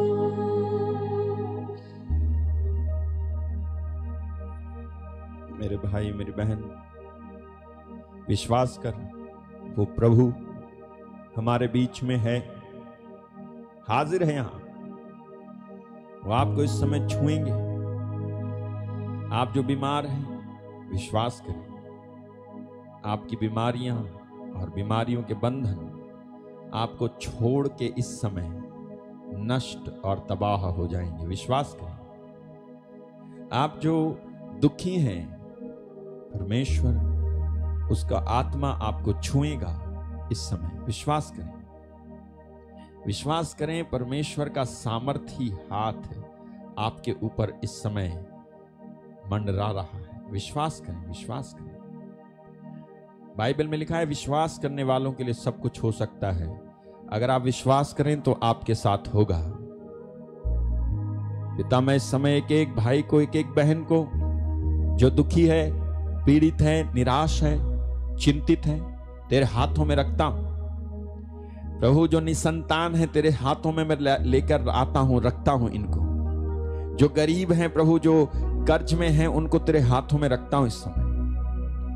जो परेशानी में है बहुत ज्यादा, जिनको अपनी परेशानियों से निकलने का कोई रास्ता नहीं दिख रहा है, जिनको किसी ने कहा है कि तुमको जान से मार देंगे, या किसी को नुकसान पहुंचाने की धमकी दी गई है, या किसी को परेशान किया जा रहा है, या किसी का कुछ ले करके दे नहीं रहे हैं, पैसे फंस गए लोगों के पास, इनको मिल नहीं रहे, या किसी का कोर्ट केस चल रहा है प्रभु, या किसी की पारिवारिक समस्या है, या किसी का वीजा नहीं आ रहा है, या कोई बंधन और दुष्ट आत्माओं से पीड़ित है, या किसी के परिवार पे जादू टोना करा दिया गया है, या फिर कोई ऐसा है जिसको नौकरी नहीं लग रही, या फिर ऐसा है नौकरी तो लगी लेकिन कोई प्रमोशन नहीं हो रहा, कई साल हो गए प्रभु, दूसरों के प्रमोशन हुए लेकिन इनके नहीं हो रहे। या कोई ऐसा है जिसको नशे से छुटकारा चाहिए लेकिन मिल नहीं रहा। घर के लोग परेशान हैं, परिवार के लोग परेशान हैं, भाई परेशान, बहन परेशान, मम्मी परेशान, पापा परेशान है। या फिर कोई ऐसा है जिसको आर्थिक तंगी सता रही है, जिसके आर्थिक तंगी बहुत ज्यादा है, ऐसा है कोई। या फिर कोई ऐसा है जिसका जमीनी वाद विवाद चल रहा है, परेशान है। या फिर कोई ऐसा है जिसके विवाह में रुकावट है। या फिर पति पत्नी के बीच में झगड़े होते हैं, ऐसा है कोई। पिता, मैं इस समय प्रार्थना करता हूं यीशु मसीह के नाम से, यीशु मसीह के नाम से सारी परेशानियां इनको छोड़ें और जाएं इसी समय यीशु के नाम से। जाएं इसी समय, ये परेशानियां छोड़ के इनको जाएं इसी समय। ये निराशा इनको छोड़ करके जाएं। मैं प्रार्थना करता हूं यीशु मसीह के नाम से। Hallelujah, thank you Jesus. मैं प्रार्थना करता हूं जिनके बीच में, पति पत्नी के बीच में जो झगड़े हैं, जो तलाक वाला माहौल बना हुआ है, यीशु के नाम से ये माहौल खत्म हो जाए पिता। जो पत्नियां अपने घरों में अपने मम्मी पापा के घर में बैठी हुई हैं, पति छोड़ गया था, बुलाने नहीं आ रहा और ले नहीं जा रहा, बच्चा भी है साथ में लेकिन कोई परवाह नहीं कर रहा, मैं प्रार्थना करता हूं इस समय छुएं ऐसे लोगों को, स्पर्श करें, ऐसे लोगों का मन परिवर्तन करें कि उनकी पत्नी को वो प्रभु कम से कम घर लाएं, उसकी इज्जत करें, क्योंकि तूने इनके विवाह के बीच में गवाही दी है। मैं प्रार्थना करता हूं ऐसे लोगों के लिए जो बहुत ज्यादा पीड़ित और परेशान हैं केवल इस बात को लेकर। प्रभु मैं प्रार्थना करता हूं ऐसे लोगों के लिए जो बेरोजगारी को लेकर के बहुत ज्यादा परेशान हैं, जिनके पास कोई काम नहीं, जिनके पास कोई चीज नहीं है करने के लिए। मम्मी पापा घर में परेशान हैं, सोच रहे हैं बेटी को नौकरी मिलेगी कुछ हो जाएगा, बेटे को नौकरी मिल जाएगी तो कुछ हो जाएगा, लेकिन कुछ भी तो नहीं हो पा रहा प्रभु, और ये परेशान हैं। और मैं प्रार्थना करता हूं इस समय आप इनको छुएं और स्पर्श करें और इनकी परेशानियां यीशु आप पवित्र सामर्थ्य नाम से जाए इसी समय। हालेलुया, छोड़े इसी समय ये परेशानियां, ये जो बेरोजगारी है इनको छोड़े, ये जो गरीबी है इनको छोड़े, ये जो कर्ज है इनको छोड़े, ये जो परेशानी है, ये जो कोर्ट केस है, ये जो पारिवारिक समस्या है, ये जो बंधन है, ये जो वीजा नहीं आ रहा, ये जो दुष्ट आत्मा सता रही है, ये जो जादू टोना कर दिया किसी ने, ये जो नौकरी में परेशानी, नौकरी में प्रमोशन नहीं हो रहा, ये जो नशे से छुटकारा नहीं मिल रहा, आर्थिक तंगी सता रही, जमीन का वाद विवाद नहीं मिट रहा, विवाह में रुकावट आ रही है, पति पत्नी के बीच में झगड़े हो रहे हैं, प्रभु यीशु के नाम से छोड़े। मैं प्रार्थना करता हूं यीशु के नाम से। मैं प्रार्थना करता हूं इसी समय अंधकार की ताकतों के सारे बंधन यीशु के नाम से तबाह हो जाए, तबाह तबाह तबाह हो जाए यीशु के नाम से। मैं प्रार्थना करता हूं शैतान के सारे बंधन और पौधे उखड़ जाएं इसी समय, उखड़े। जो पौधा मेरे स्वर्गीय पिता ने रोपा नहीं, उखाड़ा जाए। जो दुष्ट आत्माएं हैं उनको मैं कहता हूं यीशु के नाम से छोड़ो इसको। जो दुख की आत्मा सताती, गुस्से की आत्मा सताती, ईर्ष्या की आत्मा सताती है, डर की आत्मा सताती है, घबराहट सताती है और असफलता सताती है, भविष्य का डर सताता है, बुरे सपने आते रहते हैं, हत्या के विचार आते हैं, आवाजें आती हैं, अशांति और बेचैनी और घर से भाग जाने का मन, मानसिक संतुलन बिगड़ा हुआ है, अत्यधिक गुस्सा आता है, ईर्ष्या होती है, नफरत होती है, माफ नहीं कर पा रहे हैं, और प्रभु जी गुंडागर्दी छेड़छाड़ हो रहा है और आवारापन हो रहा है, भटकते रह रहे, ना माँ की सुन रहे, ना बाप की सुन रहे, ना भाई की सुन रहे, ना बहन की सुन रहे, ना प्रार्थना कर रहे, बस गालियां दे रहे, लालच कर रहे, झूठ बोल रहे, निंदा कर रहे, चुगली कर रहे, बेवजह डांट रहे, चिल्ला रहे, झगड़ा कर रहे, आरोप लगा रहे, अलग हो जा रहे, जेल जा रहे। मैं प्रार्थना करता हूं यीशु के नाम से, यीशु के नाम से, यीशु के नाम से, यीशु के नाम से, यीशु के नाम से छुए इसी समय को, छू लीजिए प्रभु, इसको छुए, इस बहन को प्रभु छुए, इस भाई को प्रभु छुए, इस बहन को प्रभु छुए, छुए छुए छुए। हालेलुया, छुटकारा मिले, छुटकारा मिले, छुटकारा मिले। मेरे भाई मेरी बहन अपना मुंह खोल और प्रार्थना कर। आप जहां कहीं भी हैं, जहां कहीं भी टाइम मत देख, प्रार्थना कर, इस समय प्रार्थना कर, अपना मुंह खोल और कहे प्रभु मुझे चंगाई चाहिए, कहे प्रभु मुझे छुटकारा चाहिए, कहे प्रभु मुझे आजादी चाहिए, कहो प्रभु मुझे शांति चाहिए, कहे मुझे छुटकारा चाहिए, कहे मेरा ब्लड प्रेशर हाई हो रहा है इसको नॉर्मल करो, कहे मेरी शुगर हाई हो रही है इसे नॉर्मल कीजिए पिताजी, कैंसर की बीमारी नॉर्मल हो, कहे जो अर्थराइटिस है, जो अस्थमा है, जो घुटने में तकलीफ है, जो दाद खुजली है, जो कुष्ठ रोग है, जो चश्मे के बिना देख नहीं पा रहा तू, जो किडनी प्रॉब्लम है, जो यूरिन प्रॉब्लम है, जो बच्चेदानी में प्रॉब्लम है, जो मिसकैरेज हुआ है, जो आंखों में प्रॉब्लम है, जो गूंगापन है, जो बहरापन है, जो अपंगता है तुझको, कहे बोल बोल बोल यीशु के नाम से जाए। जो मानसिक प्रॉब्लम है, जो चलने में प्रॉब्लम है, जो ब्रेन टीबी है तुझे, जो शरीर में जलन है, जो पथरी है, बोल यीशु के नाम से जाए और चली जाएगी। संतानहीनता है, यीशु के नाम से जाए और चली जाएगी। कोई तेरा हॉस्पिटलाइज है, आईसीयू में रखा हुआ है, वेंटिलेटर पे रखा हुआ है, बोल यीशु के नाम से वो घर आए, बोल यीशु के नाम से। जो ब्लड प्रेशर की प्रॉब्लम है, जो डायलिसिस हो रहा है तुझको, बोल कि ठीक हो। जो पीरियड प्रॉब्लम है, बोल ठीक हो यीशु के नाम से। जो गुप्त रोग है, जो वाइट डिस्चार्ज हो रहा है, जो लकवा है, जो कैंसर है, बोल कि ठीक हो यीशु के नाम से। जो गांठें हैं, जो लिवर प्रॉब्लम है, जो गर्दन में प्रॉब्लम है, जो मिर्गी के दौरे पड़ते, बोल यीशु के नाम से ठीक हो रहे हैं इस समय, विश्वास कर। जो नसों में प्रॉब्लम है, जो हृदय रोग है, जो बुखार है, जो वोमिटिंग है, जो टीबी है, जो जेनेटिक बीमारी है, यीशु के नाम से ठीक हो। मैं डांटता हूं इन बीमारियों को, तुम्हारे शरीरों से निकल के बाहर आ जाएं इसी समय, बाहर आ जाएं, बाहर आ जाएं, बाहर आ जाएं, बाहर आ जाएं, बाहर आ जाएं, बाहर आ जाएं। आपकी बेरोजगारी आपको छोड़े, आपका बांझपन आपको छोड़े, ओ यीशु के नाम से, यीशु के नाम से। बोल बोल बोल बोल बोल बोल बोल। जो पेट का दर्द है, बोल कि खत्म हो जाएगा। बोल यीशु के नाम से। तेरे को जो सोराइसियस है ठीक हो रहा है, सिर दर्द ठीक हो रहा है, शुगर ठीक हो रही है, ब्लड प्रेशर ठीक हो रहा है, गैस्ट्रिक ठीक हो रही है, कब्ज ठीक हो रहा है, विश्वास कर, विश्वास कर। कमर दर्द, छाती दर्द, ब्रेस्ट कैंसर किसी का ठीक हो रहा है, चेस्ट टीबी ठीक हो रही है किसी की, स्किन एलर्जी ठीक हो रहा है किसी का, सांस लेने में प्रॉब्लम जो थी वो ठीक हो रही है इसी समय, विश्वास कर, विश्वास कर। रीढ़ की हड्डी में जो प्रॉब्लम थी, ब्रेस्ट में जो गांठ थी, यूरिन में जो प्रॉब्लम है, यूरिन होने में, यीशु के नाम से ठीक हो रहा है। जुकाम, बुखार, बवासीर और बदहजमी और इन्फेक्शन यीशु के नाम से ठीक हो रहा है। पीलिया और कमर में जो दर्द है, जो पथरी है, जो गुप्त रोग है, वो ठीक हो रहा है इसी समय। रिसीव यीशु के नाम से कहता हूं, चंगे हो जाओ, चंगे हो जाओ, चंगे हो जाओ, चंगे हो जाओ। बेरोजगारी तुम्हें छोड़ के जाए, क्योंकि तूने यीशु को अपना प्रभु माना है, इसलिए तेरे साथ चमत्कार हो, आशीषें आए, स्वर्गिक आशीषें तुझे मिले। मैं प्रार्थना करता हूं तेरे लिए, यीशु मसीह के नाम से स्वर्गिक आशीषें मिले। मैं प्रार्थना करता हूं बीमारियां नष्ट हो। किसी का इसी समय कूल्हा ठीक हुआ है, कूल्हा। कोई है जिसका हिप प्रॉब्लम जो है ठीक हुई है।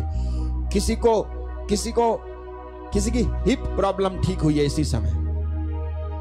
कोई ऐसा है जिसको रीढ़ की हड्डी जो स्पाइन प्रॉब्लम है, स्पाइन प्रॉब्लम ठीक हुई है इसी समय, स्पाइन प्रॉब्लम। किसी को चेस्ट में बहुत ज्यादा प्रॉब्लम थी, सीना बंधा सा लगता था, अभी इसी समय ठीक हो गया है, इसी समय ठीक हो गया है। किसी का थायराइड इसी समय ठीक हुआ है। किसी को कैंसर था, वो अभी ठीक हुआ है। किसी को दांतों में प्रॉब्लम थी, खून निकलता था, वो अभी ठीक हुआ है। किसी को अर्थराइटिस अभी इसी समय ठीक हुआ है। किसी का दाहिना हाथ इसी समय ठीक हुआ है, उठता नहीं था, अब उठ रहा है। किसी के कंधे में प्रॉब्लम थी, वो इसी समय, शोल्डर प्रॉब्लम थी, ठीक हुआ है किसी को। किसी को सुनने में प्रॉब्लम थी, अभी ठीक हुआ है। किसी के जीभ में प्रॉब्लम थी, जीभ में, वो अभी ठीक हुआ है। किसी को मुंह में छाले हैं, वो अभी ठीक हुआ है, अभी ठीक हुआ है। किसी को साइनस की प्रॉब्लम थी, वो अभी ठीक हुआ है। किसी को आंखों में दिक्कत थी, वो अभी ठीक हुआ है, बिल्कुल अभी ठीक हुआ है, बिल्कुल अभी। आंखों में प्रॉब्लम किसी की ठीक हुई है, अभी रिसीव करो, रिसीव करो, रिसीव करो, रिसीव करो, रिसीव करो, रिसीव करो, और तुम्हें मिल जाएगा, तुम्हें मिल जाएगा, तुम्हें मिल जाएगा। किसी की कोई नस डैमेज है, किसी की कोई नस डैमेज है, परमेश्वर उसको रिपेयर कर रहा है, ठीक कर रहा है, ठीक कर रहा है। परमेश्वर का आत्मा ठीक कर रहा है। समय आप ठीक हो जाएं, ठीक हो जाएं। यीशु का नाम ले, यीशु का नाम ले, यीशु का नाम ले। हालेलुया। धन्यवाद दे, धन्यवाद दे, धन्यवाद दे, धन्यवाद दे। किसी का फंसा हुआ पैसा मिल जाएगा, किसी का फंसा हुआ पैसा मिल रहा है, फंसा हुआ पैसा। किसी का पैसा फंसा हुआ है, कहीं फंसा हुआ है, किसी को दिया था तुमने काम किया काम करने के लिए, लेकिन वो अब दे नहीं रहा है आपको, और फोन भी नहीं उठा रहा आपका, बात भी नहीं कर रहा आपसे, मैसेज भी नहीं देख रहा आपके। प्रभु आप उसका मन परिवर्तन करेगा, बदलेगा और तेरे पैसे मिल जाएंगे, तेरे पैसे मिलेंगे। यीशु के नाम से मैं कहता हूं तेरे पैसे मिलेंगे, तेरे पैसे मिलेंगे। कोई ऐसे पति पत्नी है जिनके बीच में बहुत ज्यादा लड़ाई झगड़ा चलता है, ऐसा कोई देख रहा है मुझे, आप अपने पति और पत्नी के लिए प्रार्थना कर रहे हो, तलाक की जो नौबत आई है वो टल जाएगी और आपका परिवार फिर से एक हो रहा है। कोई दुश्मनी थी किसी से, आपका वो जो दुश्मन है वो अपना मन बदल करके आपसे दोस्ती करेगा। मैं कह रहा हूं यीशु मसीह के नाम से आपके साथ में चमत्कार हो रहा है, आपके साथ में चमत्कार हो रहा है। किसी के खेत में जो नुकसान हुआ है उसकी भरपाई तुझे अद्भुत ढंग से मिल जाएगी, तेरे खेत का नुकसान तुझे मिल जाएगा। तू टेंशन मत ले, टेंशन मत ले, चिंता मत कर, चिंता मत कर, चिंता मत कर। किसी की बेटी घर छोड़ के चली गई है, परमेश्वर आपकी बेटी को घर पे लेकर के आएगा। आप विश्वास करें, विश्वास करें, विश्वास करें, विश्वास करें। कोई ऐसी माँ है जो अपनी बेटी को जानती है उसका गलत रिश्ता है, कहीं इधर उधर आप रो रो के प्रार्थना कर रहे हो, परमेश्वर आपकी प्रार्थना सुन रहा है और आपकी बेटी के मन को बदल करके ला रहा है। ओ धन्यवाद दें। और आप अन्य भाषा में कोई प्रार्थना करने की कोशिश कर रहा है, इस समय अन्य भाषा में प्रार्थना करने की कोशिश कर रहा है, आप अपना मुंह खोलो, आप यही अन्य भाषा का वरदान आपको मिल रहा है। आप जो प्रार्थना कर रहे हो, आप कोशिश कर रहे हो, प्रभु आपको अन्य भाषा का, किसी को अन्य भाषा का वरदान मिल रहा है इस समय, इस समय, इस समय, इस समय, इस समय, इस समय। कोई भविष्यवाणी के वरदान को इस समय जान पा रहा है, आपके अंदर भविष्यवाणी का वरदान इस समय कार्य कर रहा है। मैं आपको आशीष देता हूं कि आप भविष्यवाणी करें यीशु मसीह के नाम से, और सही भविष्यवाणी करें यीशु मसीह के नाम से। मैं प्रार्थना करता हूं, मैं प्रार्थना करता हूं यीशु मसीह के नाम से। सही कोई ऐसा है जिसको अभी दाहिने सीने में दाहिनी तरफ जो तकलीफ थी वो अभी इसी समय निकल गई है, अभी इसी समय। किसी को ब्लड इन्फेक्शन इसी समय ठीक हुआ है, ब्लड इन्फेक्शन किसी का इसी समय ठीक हुआ है, ब्लड इन्फेक्शन इसी समय ठीक हुआ है। किसी को नाक में प्रॉब्लम, नाक में प्रॉब्लम है, हड्डी बढ़ी हुई है, हड्डी बढ़ी हुई है, ऑपरेशन बोला है, परमेश्वर तुझे ठीक कर रहा है, ठीक कर रहा है। किसी की स्किन प्रॉब्लम ठीक हुई है इसी समय। किसी को पीरियड्स के समय बहुत ज्यादा पेन होता है, परमेश्वर आपको इसी समय चंगा कर रहा है। किसी को पीरियड्स के रिलेटेड आपने जब डॉक्टर को दिखाया है तो आपको बोला है कि ऑपरेशन करना पड़ेगा, लेकिन आप इस समय प्रार्थना कर रहे हो, परमेश्वर आपको छू रहा है इस समय, छू रहा है इस समय। विश्वास करें, विश्वास करें, विश्वास करें। हालेलुया। किसी के गले की दिक्कत इसी समय ठीक हुई है, किसी के गले की दिक्कत इसी समय ठीक हुई है। जब मैं प्रार्थना कर रहा था आपके लिए, किसी के गले की दिक्कत, गले में जो गांठ थी वो इसी समय ठीक हुई है, इसी समय चंगे हुए हैं आप। गले की गांठ इसी समय चंगे हुए हैं आप, छुटकारा मिला है आपको। यीशु मसीह के नाम से मैं प्रार्थना करता हूं, यीशु मसीह के नाम से मैं प्रार्थना करता हूं, यीशु मसीह के नाम से मैं प्रार्थना करता हूं। मेरे भाई मेरी बहन छुएं प्रभु, छुएं प्रभु, मैं प्रार्थना करता हूं प्रभु जी। हालेलुया। धन्यवाद, धन्यवाद, धन्यवाद, धन्यवाद। यीशु मसीह के नाम से मैं प्रार्थना करता हूं, जिसका भी कोई जेल में बंद है वो छुटकारा पाए, वो बाहर आए। यीशु के नाम से मैं प्रार्थना करता हूं, छुएं एक एक को, स्पर्श करें, जिनका प्रभु ये गवाही दे सके। मैं प्रार्थना करता हूं यीशु मसीह के पवित्र महान नाम में। कहो आमीन, कहो आमीन, कहो आमीन, कहो आमीन। धन्यवाद दें, धन्यवाद दें। प्रभु ने आपको स्पर्श किया है मेरे भाई मेरी बहन, धन्यवाद दें, धन्यवाद दें। यीशु मसीह के नाम से मैं सारी प्रार्थनाओं को मांगता हूं, सुने और ग्रहण करें। यीशु मसीह के नाम से कहें आमीन। Hallelujah, hallelujah. यदि आप इस प्रार्थना द्वारा आशीषित हुए हैं तो कृपया अपनी गवाही की वीडियो बनाकर व्हाट्सएप नंबर 6398779772 पर भेजें। आप अपनी प्रार्थना निवेदनों को 9456596390 पर प्रातः 10:30 से दोपहर 2 के बीच कॉल कर बता सकते हैं। स्क्रीन पर दिखाए गए ईमेल एड्रेस पर भी आप संदेश हम तक पहुंचा सकते हैं। यदि आप इस मिनिस्ट्री द्वारा सुसमाचार को फैलाने में आर्थिक सहायता करना चाहते हैं या आर्थिक रूप से बीज बोना चाहते हैं तो सामने दिए गए डिटेल पर ऑनलाइन या ऑफलाइन कर सकते हैं। भारत के बाहर से भेंट भेजने के लिए व्हाट्सएप नंबर 6398779772 पर संपर्क करें। प्रभु यीशु मसीह की आशीष आप पर और आपके परिवार पर हमेशा बनी रहे। आमीन।